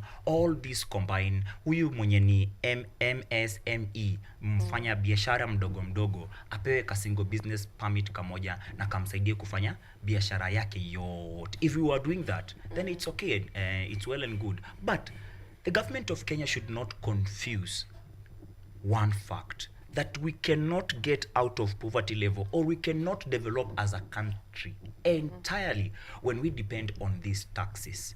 In USA, immediately the new president was inaugurated or sworn into office, Donald Trump, the 45th and 47th president of USA, alisema, mimi nataka nchi yetu igrow. So I will concentrate on less taxes on you. But wenye wanataka kuleta biashara zao huku, kuleta products zao huku, au tunaongezea taxes up to 60 so that we encourage watu buy America, making America great through kununua vitu zenye wamejiundia. As a country we could do the same. Saizi mahali niko, kitambo wakitisha hongo walikuwa wanakuambia nibaie chai. Nowadays no one wants to buy you chai because chai is expensive, yet sisi ndio tunavuna majani, sisi ndio tunavuna kahawa. The same kahawa tunavuna huko nje ikiletwa unanunua 800, it's not even affordable. Kahawa hadi siku hizi wanasema blatantly nipe chwani.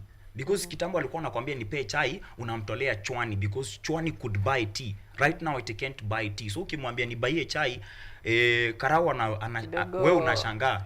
Unataka dhao, mimi nikutolee wapi na hakuna makosa wewe unanitafutia. So unapata hadi vitu kaa hongo zinaongezekea wapi? Uko. Juu wewe unataka utu tax na tukoni kwenye hiyo tax inaenda. Very much in order. From both of you, I get that it's okay to tax, it's okay to get revenue, but also be responsible in how you use our funds because it is ours. Tutoke kwa zile enzi zenye we are getting. You know, when I was growing up, I was seeing watu wa Kanjo, they walk and collecting 40 bob from every person. Mtu wa Kanjo akikuja, someone anafunga vitu yake mbio. The reason is because they're not legal ways of how these funds can be directed to one place. And for me, I think it's a good move, finding a single place or a single business permit. Now, still on that, transport. Why Minister ignored advice to cut Nairobi Expressway tolls? That is the biggest headline on the Business Daily. And the government has ignored advisory from Kenya National Highways Authority to cut toll charges on Nairobi Expressway following a drop in inflation and strengthening of the shilling against the dollar. Now, Kenha says that, you know, we are balanced, like the economy is stable. These roads we listen but we don't judge. The economy is stable, so easy barabara wacheni wa Kenya watumie. Let them move their businesses, let them be productive, let them use these roads. But the government says not under my watch. Jared, what do you think about this push and pull, the indifferences between the government and the ministries? Okay, over time, we have witnessed a government which needs advice, have agencies that advises them on various departments, and at the same time, they don't listen to them. Because you will see court sanctions the stoppage of a certain process, like the other time they stopped the new funding model from educations, and then the Ministry of Education still comes and says we are going to use the funding model in a different way. So it means they have still not listened to court. And the charges actually on the expressway are toll. You find that there was a certain time I was talking to a certain Uber guy, and he is saying that I've been in traffic here at Jogo Road for a very long time. Like I left town at 3 p.m. and I'm now leaving here at 10 p.m. I'm just dropping my client at 10 p.m. And he was like, I told the lady, we can use the expressway and you pay the extra for the passage and we get home early. So, you know, businesses are stalling and Kenyans are delaying time. So what if the lady was chasing a flight? What if the lady was chasing a running business somewhere, not basically going home? So you find that the government have agencies, they have the departments which advises them, but they still the people who sanction those agencies don't listen to them, and at the end of the day they end up in a push and pull manner, which doesn't lead to good governance. So I think until we have a government which listens to advice, when they are told that this isn't going to work, let's approach it in this way, because these are the qualified experts that they know that whatever we expected from this expressway until now, we already have it. So can we lower it so that the normal mwananchi can now get to access the roads in an easy way and do their business? But that the government doesn't listen to. So you will listen tomorrow, the taxes are still on and the fees, the charges are still high. So that is, it is not something new. It is not something new So from the our government hears, but it does not listen. yeah, the hears nakusikia na kuget, but kuna venye mimi pia nataka. Yeah, so that's it. So Ojwang, you know, the law provides for the Cabinet Secretary of Roads and Transport, and there is a lower tax. The law allows him to lower the toll fee and the toll rates when inflation is low and the economy is getting stable. This is a conversation we're hearing every now and then, that that the economy is stable. I wanted to mimic the voice of our deputy president, then I chose peace. So this is something that we are told: the economy is stable, everything is working okay. You need to see, look, give the president time, and what we're expecting is to see changes, or to see rather things that are different, working different. And among them is seeing this businesses, but the government is not listening. What do you think about this push and pull? Before the construction of the now Nairobi Expressway, Kenyans had not been used to the term lipa ndo upitie hii barabara. Hili kitu imekuja na Nairobi Expressway. Na hiyo Nairobi Expressway ilijengwa ama ilikarabatiwa ndo ipunguze jam, watu wa save time. Time is a resource in this country that is very limited. Ipunguze jam Mombasa Road, ipunguze jam Uhuru Highway, but haija achieve that to date. The reason is Nairobi Expressway imekuwa ni ya matajiri. Na sio matajiri wote. Do you know why sio matajiri wote? Juu matajiri bado tunapatana na wao Uhuru Highway na Mombasa Road, tunangangana hapo kwa jam over 3 hours. Uko juu jam iko tu pale kwa kuingia, but you're not seeing people using this Nairobi Expressway. Na ni juu ya hizo tolls. When ilikuwa inatengenezwa ilikuwa ni ya loan, tulipewa loan ndio tutengeneze, but hiyo loan tunalipa saa hii na hutumii. Wewe unalipa from wherever you are, unalipa as long as unakatwa tax, but hujawahi tumia. Kuongea ukweli wa Mungu, can cheat can die. Myself, from where I sit, with all the profiles I have, with all the accolades I have, with all the achievements I have never used the Nairobi Expressway. Then Mkenya wa kawaida pale hivyo chini, mtu ambaye anatoka Mathare, mtu ambaye anatoka Kibra, mtu ambaye anatoka maeneo kama Zimmerman ka West, for example, anatumia lini hii barabara yenye bado kuna conversation ya punguzeni pesa zinatumika? Do you know kulikuwa pia na rumors that the Thika super highway ianze kuwekewa tolls pia, kama wanataka kutumia huko ndani uanze kulipia. Na mwenye alitengeneza hii barabara hadi aliaga, saizi is resting in peace, tukisema kazi safi Kibaki, kazi safi Kibaki. Wewe tengeneza barabara yako moja at least. For the last 2.5 years bado hatujasikia barabara yenye imekuwa launched by the current president yenye imeisha. We only hear of Lamu, Magadashe, Isiolo, barabara ambazo zitajengwa itoke hapa iende pale, kitu ambayo imekuwa kutoka 2022. The embattled former deputy president hosted one, DP Rigathi Gachagua, anasema the narrative of kuimba barabara si zenye zimejengwa, zenye zitajengwa imekuwa since 2022 when the people of Mount Kenya had a new song. Unaona? Now unaingia upande wa Uluyani, you tell them the same promises about roads that we don't have. Na zenye tuko nazo tunashindwa hadi kumanage. When we talk about these leaders being a mouthpiece of president, an ear of the president, eyes of the president, haiko hivyo, because from the Daily Nation, CS for Public Service Muturi, the cabinet secretary, going flat out to annoy Ruto. Inasemekana that the Public Service Cabinet Secretary Justin Muturi set tongues wagging when he appeared before the National Assembly Labour Committee and delivered a blistering critique of the government priorities and appeared to question President William Ruto's leadership. In his remarks, in which he called out the administration for neglecting long-stalled projects while embarking on new ones with inadequate funding, have further fueled speculation about his days in the cabinet being numbered. Tuachane na siku zake kukuwa numbered na yeye kukuwa cooked. Tuongelele hapo kwa we have projects that have been there. They have not been completed. Bado zimekuwa ni ghost projects, bado zimekuwa hot air projects, na saizi tunataka to launch zingine. At what point do we say that our administration is listening to us? Stop hiking tolls on roads. Focus on kututengenezea roads. Focus on mimi kama mwanabiashara naweza toa products zangu hapa hivi nifikishe kwa market, itoke kwa market nipate kama ni farm inputs vizuri, a seamless way haiko. Bado tunaongelea tuongeze pesa za barabara, tupunguze pesa za barabara. To concentrate na development. Tujengeni barabara zitoshe. Tusilipishe watu wetu kupitia barabara na yeti ni zao. True.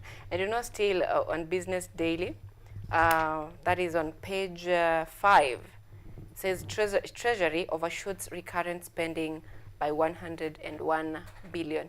We'll connect that to the politics right now in the country of renovation of government offices and the funding of Raila's EU campaign, and also an interesting story for our viewer back at home, because this is a business show. You need to get yourself the Business Daily. That is on page 3, tips on how to run a company in turbulent times, because in Kenya apparently we are having turbulent times all the time. So get yourself that copy so you can know how to run your company in turbulent times. As we want to shift from business to politics this morning, let's talk a little bit about disposable incomes in our pockets. Like pesa hakuna kwa mfuko, despite the fact that we are saying our economy is stable, pesa hakuna kwa mfuko, even as diesel and petrol consumption post fast growth in 3 years. Like there is more of that means more revenue for our country. And also we have seen for the last month hakukuwa na a rise. So apparently it has been stable. What do you think about the future? Is it a sign of a positive businesses in the coming days? Let's begin with you, Jacob. Okay, I'm interested in the fuel prices actually, because I was reading the Standard today and I'm seeing that despite the fact that fuel prices have gone down or rather remain consistent, the transport is still high. Like they were complaining about mostly the transports from on western regions and the Nyanza regions, where it is still high despite the fact that the fuel prices have gone down. So the question is, the claim is that the organizations or the companies aren't trickling down the benefit down to the Kenyans. Despite the fact that the fuel has gone down, it has gone down for them up there, not down here. So despite the fact that we are having hope and expectations for better businesses tomorrow, like we know that energy is an important part of the nation. Like the energy helps us run the economy. When the transport is high, the businesses go high and everything, and the commodities go high. So the question is, how long are we going to wait until we see the impact on a Kenyan? Because it's like we are changing. It's maybe then the reduced fuel prices brought an impact to the Kenyan economy, and yet maybe they use it for EU campaign, or we don't know, because there is somebody for sure eating it up there. It doesn't come down. We don't see the impact. Like you have said, there is no money in the pocket, and yet the dollar is facing the wrath of the shilling. So that's the question. Where is it going to? Where is the impact that we are seeing? We want our business to grow. We want our impact of the businesses to be seen through the energy, through the support of the energy and fuel prices and all that. And yet that doesn't come. 3 years down the line. You see, it has been reducing and all remaining constant in 3 years. And yet, we are not again seeing the impact. So, should we wait for another 10 years until Ruto finishes his term for us to see the impact? What did you say, 10 years? Si, niliona wanasema 10 bila break. So, legal, you see, constitutionally, that is when we are done with him. We may send him home and he has another political comeback just like Donald Trump. So for us to get done with him, do we really need to wait for that long? That's my point. Do we really need to wait for a decade for Raila to make his statements for us to see that we are getting the impact of the reductions? So Juang, Jacob is saying that is telling the president, we listen, we want to believe you, but how? Jacob is also saying that Ruto needs constitutionally 10 years we get done with him. The constitution of Kenya talks about 5 years term for everyone. Kutoka hapo after 5 years hakuna mtu akona deni na wewe. You ever hear of sijui Mount Kenya wakona deni ya nani? After those 5 years you are supposed now to give us your CV or resume again. We decide whether we are hiring you again or not hiring you again as our president. Our president is not a king. Our president is a CEO, Chief Executive Officer. So kama haezi fanya hivyo within 5 years, anafaa aondoke. Kuna hadi provisions in the same constitution of Kenya 2010 that put in place measures za kuensure anaweza toka hadi before those 5 years. Whenever you are having gross misconduct as a president, we can use both our parliaments to impeach you. Inaitwa impeachment process. Whenever you umeshindwa kuprotect and uphold the constitution which you saw to uphold. Unajua ile sword ikiinuliwa juu haikuagi ya kukatakata watu ama kuabduct watu, hapana, inakuaga ni ya kuprotect the constitution. If you fail in that mandate before those 5 years are done, you can still get out of that office. Shida ni sisi. Juu sisi ndio tunasema mpe time. Trust the process. Trust the process. It's time now for the process to trust us. Trust the process imekuwa ni a point ya kuencourage vijana kuendelea kuteseka. Yet wao wenyewe watumii process. Trust the process means go to chekechea, finish with your chekechea, get to primary, finish with it, high school, finish with it, ukimanage kumaliza, ingia TVET at least for 3 months, ikiisha, ingia kampo, tafuta degree, kuja, tukuajiri, hiyo ndo process. Na process ni systematic. But that's not what happens. Kuna mwingine atakaa tu chini, tunataka mtu ambaye anaweza kuwa director mahali. Do you have someone? Mtoto wa sister yangu ule mdogo anakuaga huko kijijini, yeye kazi yake ni kukunywa tu pombe. Mtoe kwa pombe, mlete kwa hii profession. Those are the people we call advisors. Advisors when sisi wote mafuta ikipanda bei tunajua na tunalia, lakini ikishuka no one celebrates juu hautajua mafuta yameshuka. Ukiingia kwa matatu unauliza mbona gari ni so na mafuta yameshuka? Bado bado tujafika, hajashuka huko. Kesho EPRA wasema mafuta yamepanda na 2 shillings. Gari ni 150, all of a sudden boda ya 50 bob. Mafans wa Chelsea wamejam, wanasema ndudhi ni so, waunganishe na time Chelsea imepigwa, inakuwa chaotic. No one feels that, but I feel juu shida ni sisi kama wa Kenya, we can try something different as early as now.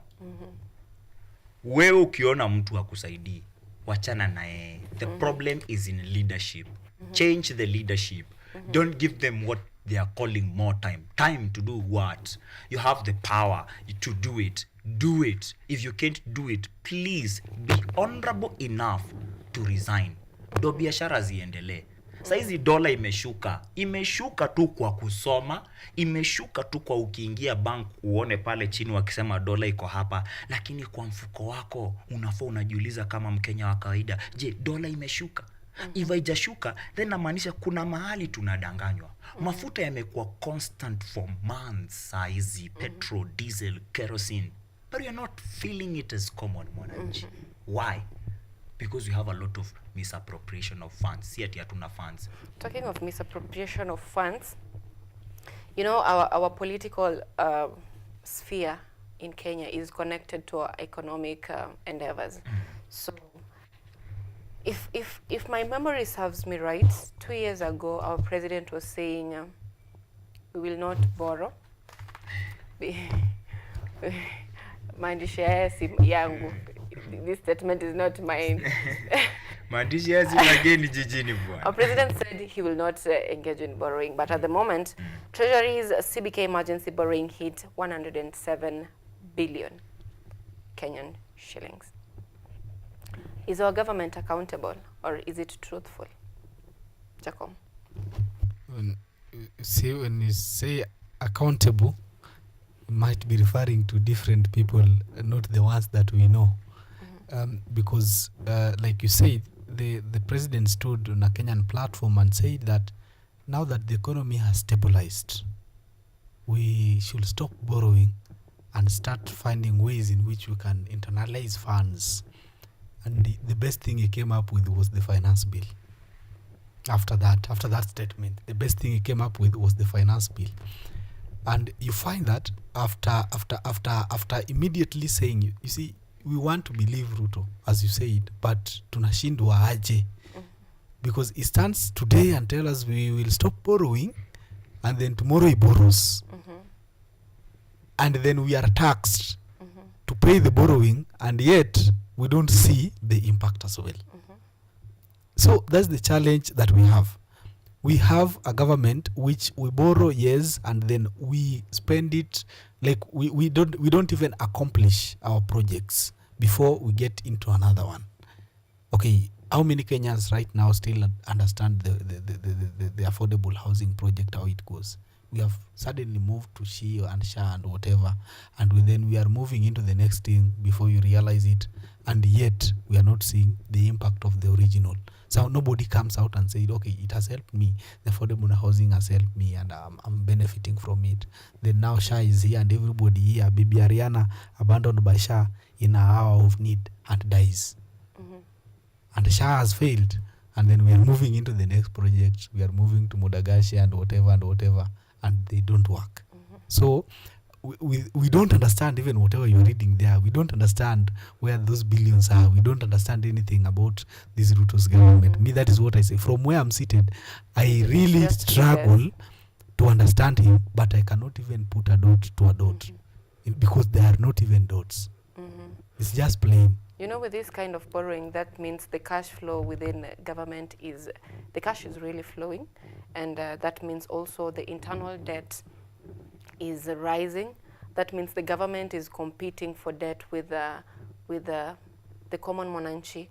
And the discussion we had last week, we had an economist who was saying that when the government borrows a lot, it makes loans expensive for the mwananchi, because most banks will tend to give the loans to the government because it is sure that the government will pay, and it will pay in kind, with good interest. So local mwananchi hatapata loan ya kuanzisha biashara, but the government will get it. So the government gets the money, there is cash flow, but projects are stalling, things are not happening. Ojwang, how do you think this is affecting us as a country? Good. According to recent data, I have it here. Since 2022, Kenya has borrowed a significant amount, with the National Treasury since 2022 borrowing 862.92 billion, that is in the financial year 2022-2023, this includes 280.73 billion kutoka nje, 582 billion domestically. So sisi bado tuna borrow. And when President Ruto was campaigning using his manifesto that he called the plan, alisema shida yetu ni tumekopa sana, na mtu ambaye ametukopesha sana ni huyu Uhuru akiungana na mzee wa vitendawili, na wakasema that's where the rain started beating us.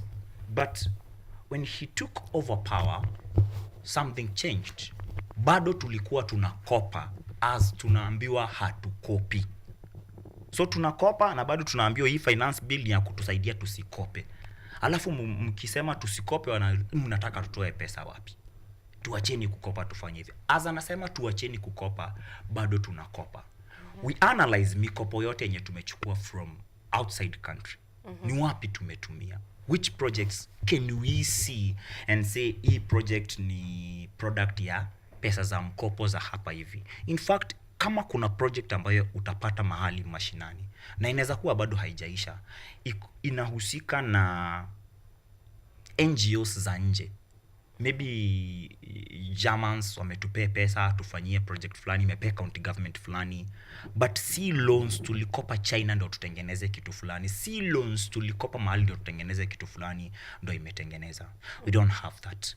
Kuja kwa domestic borrowing, kitu moja iko hapo hivyo, apart from the bonds that we ensure that we are buying, kuna kuwaga na levies. I will give you one that is very infamous, acha nirudi hapo, infamous, the housing levy.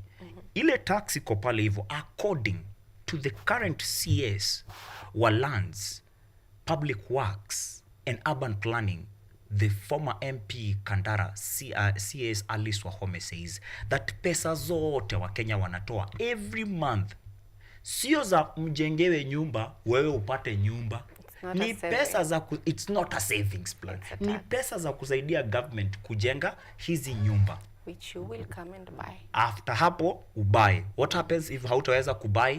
Pesa zote zile ambazo umekatwa zote ni zimekunywa maji. Badala ya pesa zangu zikunywe maji that way, hiyo gavasi ni ruhusu I save in a sacco. After 3 years of saving in a sacco, I borrow 3 times, nijijengee nyumba, alafu kila mtu akuwe na nyumba yake. Hawataki hivyo. So ni mahali tutafute pesa tuibe. Kuna loan nyingine inakuaga hapo inaitwa Hustler Fund. Hustler Fund iko hapo ikusaidie. Hustler Fund iko hapo kama a way of cleaning money and earning more money through interests. Na Hustler Fund huongezeka kila siku. And to every Kenyan mwenye aliwahi kopa Fuliza na akasema si Fuliza, Hustler Fund, na akasema hii pesa ni yetu bwana, serikali ijilipe. There is a reason why President Ruto put Oparanya as a CS cooperatives, because Oparanya was number 1 mtu wa kupiga Hustler Fund. Akisema vile ni mbaya, akamweka hapo hivyo ananyamaza. Siku hizi Oparanya kazi yake ni kutafuta jinsi ambavyo atakufinya wewe urudishe pesa za Hustler Fund. So hizi pesa zote zinaenda wapi? Tuko na pesa, tuhitaji hizo borrowing zote tunafanya. Tunaboro pesa tupeleke wapi? Kwa campaign. Tunaboro pesa tupeleke wapi? Nje ya nchi, si hata zitusaidie. Hizi pesa zote wanaiba. If zingekuwa zinamwagwa hapa nchini Kenya, wewe ungekuwa una feel. Bei ya unga ndio inashuka saa hizi. Na ishuki ati inakusaidia. Watu wangapi wanakula ugali bado? Hakuna. Ni kusema tu tunasema inashuka but haishuki. Pesa tuko nazo, mbona tunakopa zingine? Okay. You had something to say. I just wanted to add something about what you said. Okay. You find that I'm married and me and my wife, we are working. So my wife also pays for the affordable housing and I also pay for the affordable housing. Lakini nyumba tutapewa moja. Ati mtapewa? Okay, the house that we'll buy one house basically from the government because we are a family, me and my wife, right? So where is the other investment of the other person? The narrative already changed. It's no longer an investment. When this thing was being sold to us, it was an investment. You know, you are saving. And this was really happening in broad daylight in podiums, talking to people that large you are crowds. Saving. Yes, large crowds. You are saving. And you'll be given the house. Right now, you buy the house. Right now, the narrative has changed. If you and your wife are contributing to affordable housing, that is a tax. That is a tax. Okay, do you realize that what I wanted to add basically was, I once listened to PLO's interview immediately after the elections of the year 2022, and he said, even if it was Raila Odinga who would have won elections, it could have taken him more time of at least 3 years to stabilize the economy. Not because he is capable of shaping us the way we want, but that is the time it could take anyone, depending on the problems that we are facing at a nation. But now the problems of Kenyan politicians is that we don't own the problem as a nation, because the nation is the problem, not an individual. If Ojwang today is the governor Kiambu and I'm vying against him in 2027, I shouldn't be going around telling Kenyans that the problem that Kiambu is facing is him, knowing clearly that him is not the problem. knowing clearly that Kenya, yes, we need to borrow to develop. And therefore, I cannot blame him for borrowing to develop. So when I will win against him, then I still be doing whatever he was doing, because that is what was needed to be done.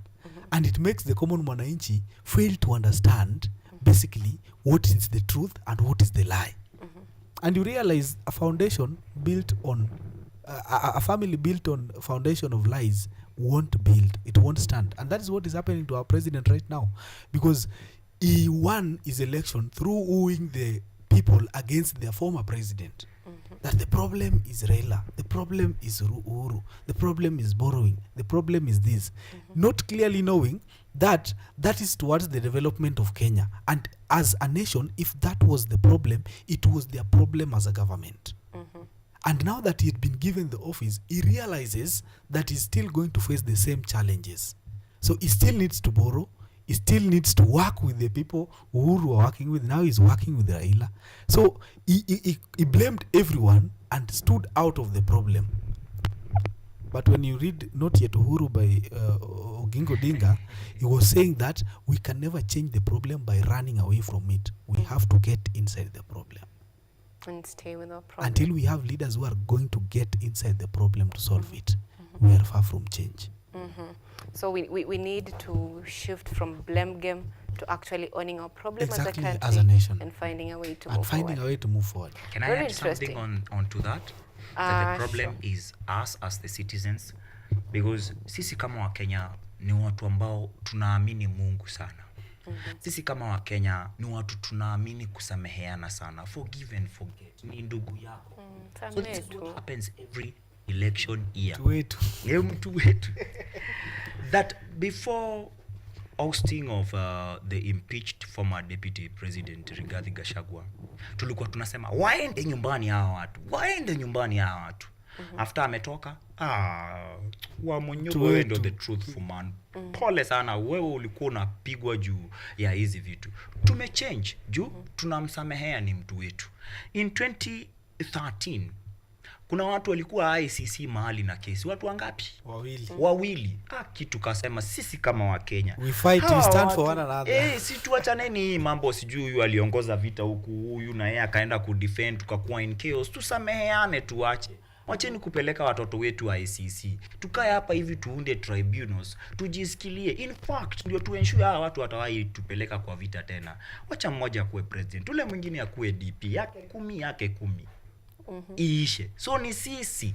Another problem that we have in this country ni ati sisi juu tunawapenda Mungu sana, our religious leaders are making that an advantage to them. We've become so gullible that in 2022 our president alitoka kanisa. By then he had a nickname, Nabii. Kwa nini? Akiingia kila church kuna kuwa na 2 million, hiyo church inasema Mungu asifiwe. Nyinyi mnasema amen, mnasema tunataka huyu wa kanisa. That time we had even a narrative that yule mwingine ni mganga. Yeye si wa kanisa, yeye ni mganga.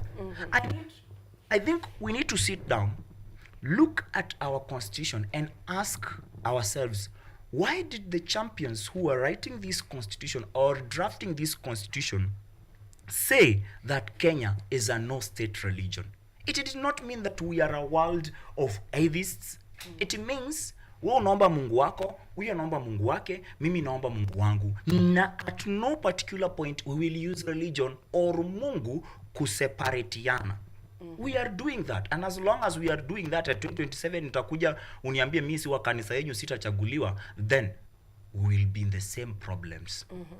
Watu wanalia saizi wanasema tunateseka, but Baba was not a solution. So when do we sit down, then we get a solution for ourselves? Saizi watu wamekuwa wakisema kuna omtata, na omtata inasemekana huyu akiingia ati atafunga watu wa corruption cases. The same narrative that was used to beat the Azimio's deputy president candidate or running mate by then Martha Karua. Juu ati alikuwa akiingia atakuwa DP na bado anashughulikia maswala ya justice and constitution, vitu ambavyo yeye ni champion, na ilikuwa inasemekana atatufunga. So saizi wale ambao wamefanya haya makosa yote, money laundering, saizi angalia on page page 8 of the Daily Nation. More trouble for Waitito as DPP fights to restore money laundering charges. These charges were leveled against him for crimes he did when he was a governor. That when he governor uko involved na money laundering. 27 huyu jamaa akikuja atakuja akisema mnaona vile hiyo serikali ya Ruto imenikimbiza watu wangu. Mimi hata niko na chama, amepewa chama kinaitwa Farmers Party and party leader. Mbona mnakubali sisi tuumizwe? Sisi watu wa Mount Kenya ndio tunaumizwa. Tulikuwa tunaongea kuhusu incompetence ya the Chief Justice, current Chief Justice, also the President of Supreme Court. Mwenye analia kuna justice everywhere. Wanasema mimi wasioni news juu kuna justice. Tukisema this lady has failed the Supreme Court, has failed the judiciary, she should go.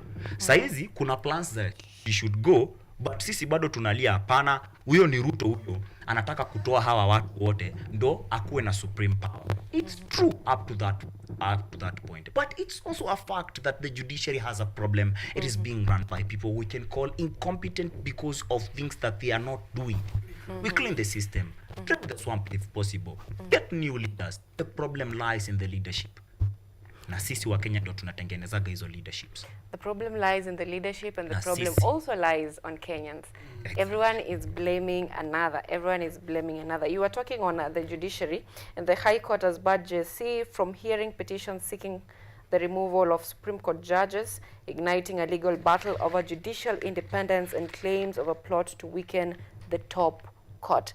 This is a very hot discussion this morning, especially this is a day where we are expecting decisions to be made.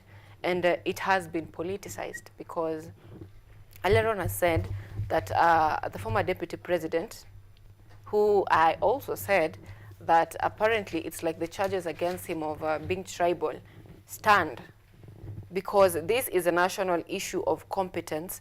But what we are hearing right now is mukitoa huyo mama Meru usikanyage Meru, usikanyage Meru. And this is a threat to the president.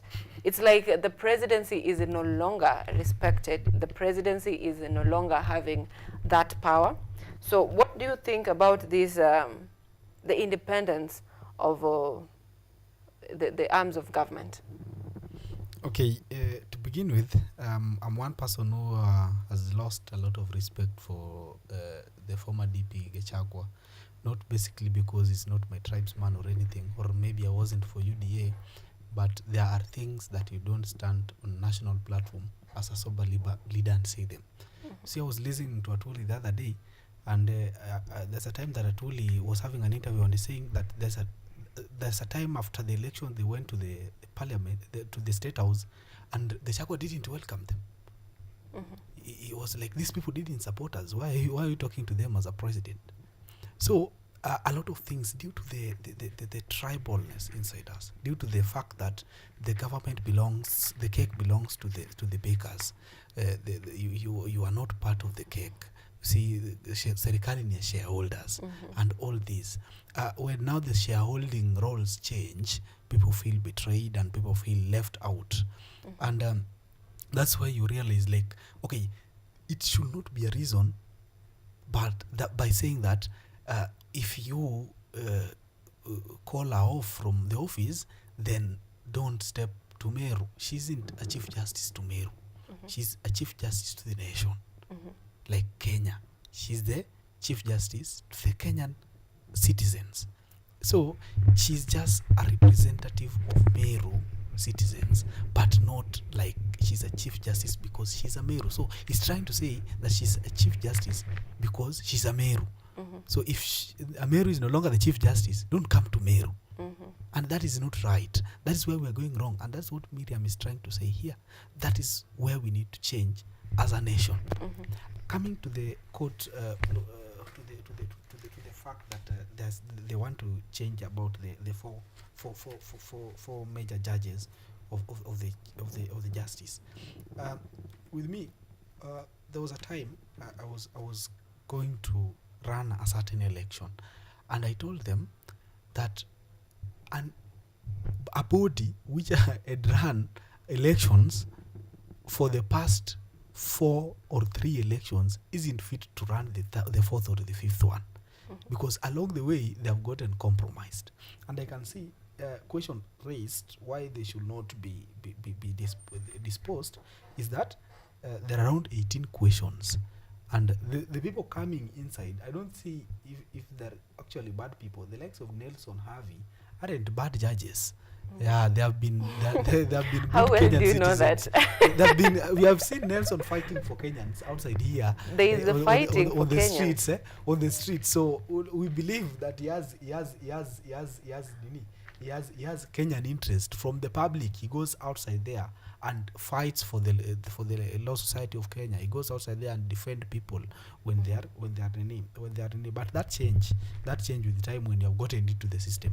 What I think is, if Kenyans need change, if Kenyans really need change, if our former DP really need change, if we as a common mwananchi really need change, we need to drain the swamp, and this is part of the swamp. We need to drain from the president to his people to this one. Because the people who chose them as the Chief Justice and the Deputy Chief Justice and whatsoever are the people in the system. See, Ruto was the Deputy President then. So they are the people who appointed them, and they're part of the problem. So if they need to drain for Kenyans to be safe, yeah, that's okay. We have no problem with that. But we start with the president as we move down to the Chief Justice, and we drain the swamp and we begin anew. But if we are going to send the judges away and remain with the president, then let's stay with them as well. The problem is the system. The problem is the system. Let's Okay. drain and flush the system and begin anew. Just to get this straight, Harvey is just a lawyer who is loud on social media. We are not sure whether he is corrupt or he's not corrupt. Yeah, but I'm liking Ama his loudness. amekulipa. Not really. I haven't even met him.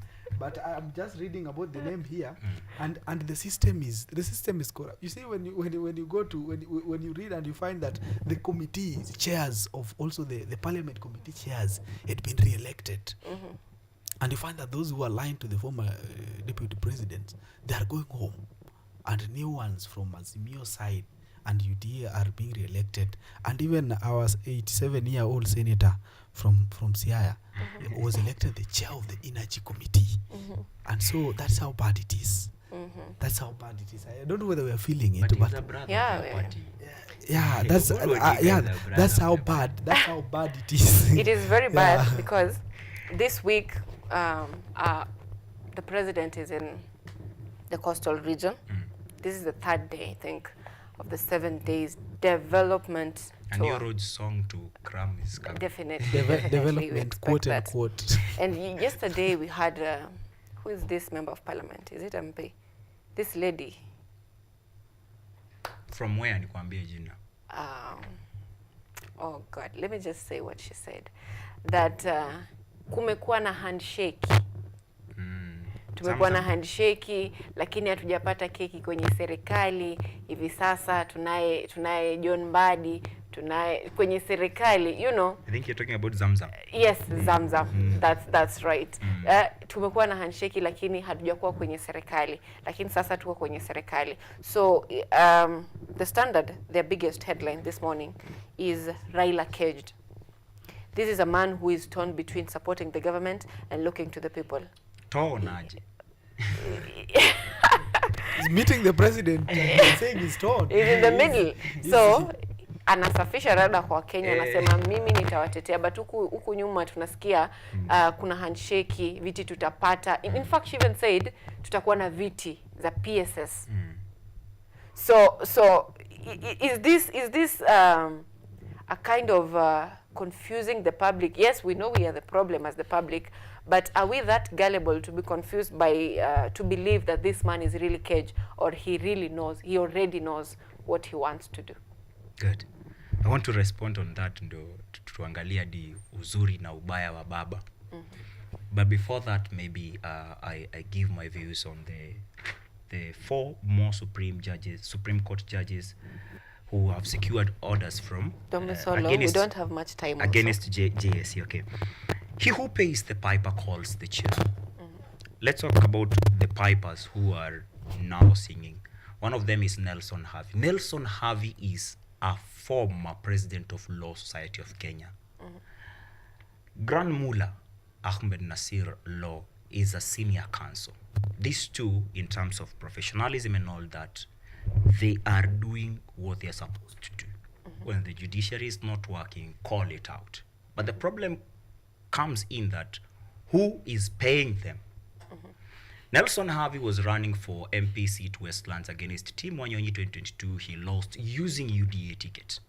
Gran Mula was chief campaigner for President Ruto during the 22 campaigns. So basically and de facto hawa watu wako kwa mfuko ya nani? Nasir Law alishapigwa ban hapa nchini Kenya. Hakuna mahali anaweza kaa, kesi yake isikizwe na majaji. He has to go to Uganda or Tanzania. So ako mpaka na ile yenye ni vengeance, anataka ifanyike. But that does not mean that this potato sack is not rotten. It's rotten. Vile tunaingoa ndo shida inakujia. We are supposed to drain the swamp. That's true, that's correct. But we have changed everything as a country. We have changed the DP Juhafany. We have sent all the CSS home, brought others, brought our wengine wakupeleka mahali. That has not changed. We are now talking about the Speaker of National Assembly na vile hata yeye hafai kukua hapo hivyo. Huyu ameenda. Tumeingia nao judiciary, tunasema judiciary haiwork. When will we ever talk about what we have been saying is the problem? The head. Because as long as the head is the same, hata unawe mikono aje, the head ndio decide tutachafua. Hata utamak aje, the head ndio decide time utaacha kutama kutulie. I think that's where we should take all this energy. Tuache na matawi judiciary, matawi parliament, we deal with the head. The question is how. It's hard when we have ODM siding with them. 13 billion zishatumika. You won't tell me Baba is caged? Baba is not caged anywhere. Anakuaga 10 moves ahead. But if we are counting on Baba to help us as a country, then sisi kama wa Kenya tujue sisi ni orphans. Hatuna Baba wa kutusaidia. We go back to things that Baba could actually do because he has done. Today we are enjoying what we are calling 47 county women leaders. Wanaingia pale hivyo National Assembly to represent their counties. Baba ndio ali influence hiyo ikakuja na ikakuwa kwa constitution. But 2018 Baba aliingia, alisaidia nini? What changed between 2018 and 2022? Saizi Baba ako kutoka ile time hii handshake mpya wanaita broad based ilikuja. Baba amesaidia nini na amesaidia wapi? Why are we saying that saizi Baba ndiye atatusaidia? We have no Baba anymore. We have someone who is seeking his interest to be served just like any other politician. Nigawie yangu, nipe 4 CSS, na saizi yeye hata anataka yake. Now that sina AUC, can we relook into this NADCO and implement it fully nikuwe prime minister? Bado tunaongelea Baba being caged. When will this nation stop being about Baba and be about Kenyans? We've gone out there where we're supposed to be so diplomatic. International relations zetu zinafaa zikuwe at par ndo tuweze kupata kitu kama AUC chairmanship. Bado we are talking about Baba. It has been Baba, saizi tunaongea kuhusu Baba. Let us as Kenyans at least sit down and talk about Kenya. We make it about ourselves and not about a person. Interesting. Jacob. Yes. Do you think Raila is scared? Raila is a mastermind.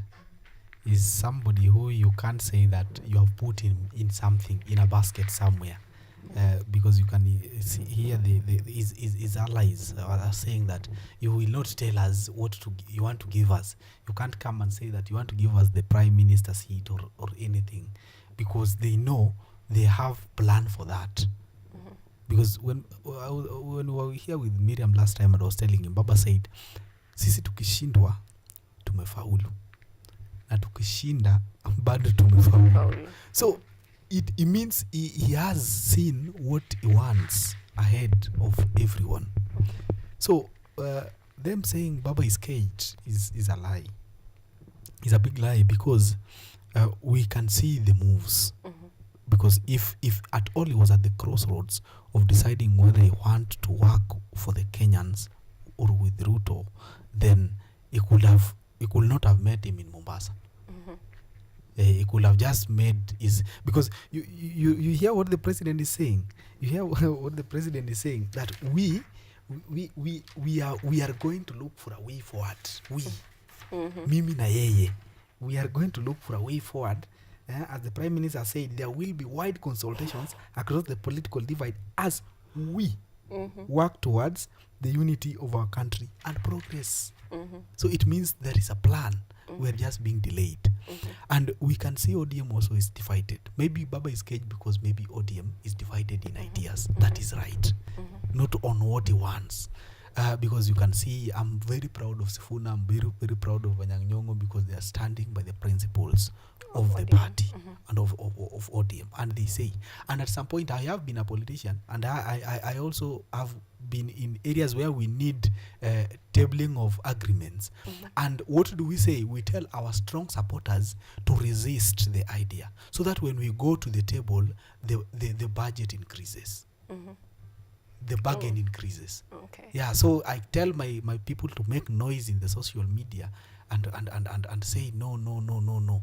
So that when I go there and I tell them, for us to convince him to come on board, you have to get this. For us to convince also Nyong'o to come over, we have to get this. So we are really at crossroads. It is us Kenyans who are caged. We are the ones at the crossroads. We're the ones who are seeing whatever is happening. Some person was saying, as I finished, some person was saying, I don't know which leader was the other day, was saying that Raila has been the longest president in Kenya. He has served with Ruto, with Moi, he has served with Kibaki, he has served with Uhuru, and now he's serving with Ruto. So he has served for four presidents. And like Miriam said, where is the change? Okay, let us not praise somebody for the goods, because we are also judged for the bads. We have been having him on legal consultations, on constitutions, on fight for freedom and everything. But what is it about developments? What is his input on developments? What has he developed? What did he develop as in a the prime country, minister? as a prime minister working with the government? And what did he develop working with Ruto, with Uhuru Kenyatta? And where are the developments as he worked? Serikali itakuwa tu ni keki bado. And you will hear him being given the deputy president, the attorney general, and everything as it's there on social media. And where there is smoke, there is fire. Very interesting. Now, as we have just concluded this discussion, the problem is that we Kenyans are the ones who have caged. If you've listened to this conversation from 9 a.m. this morning, I bet you've noticed that it is we Kenyans who have caged. Our leaders are playing politics, which is politics, and it will always be politics. The problem is not the leaders, the problem is our country, which we are supposed to be focused on. Our guest in studio this morning has been Jacom. Thank you so much for making time this morning for us. And Ojwang, thank you so much for always having you. It's always a pleasure of having you. And I am ANYANGO Sylvia. Thank you so much. This has been Biashara Tuesday, KUTV Rise Today. We have a youth bank that, if not properly handled, can be a time bomb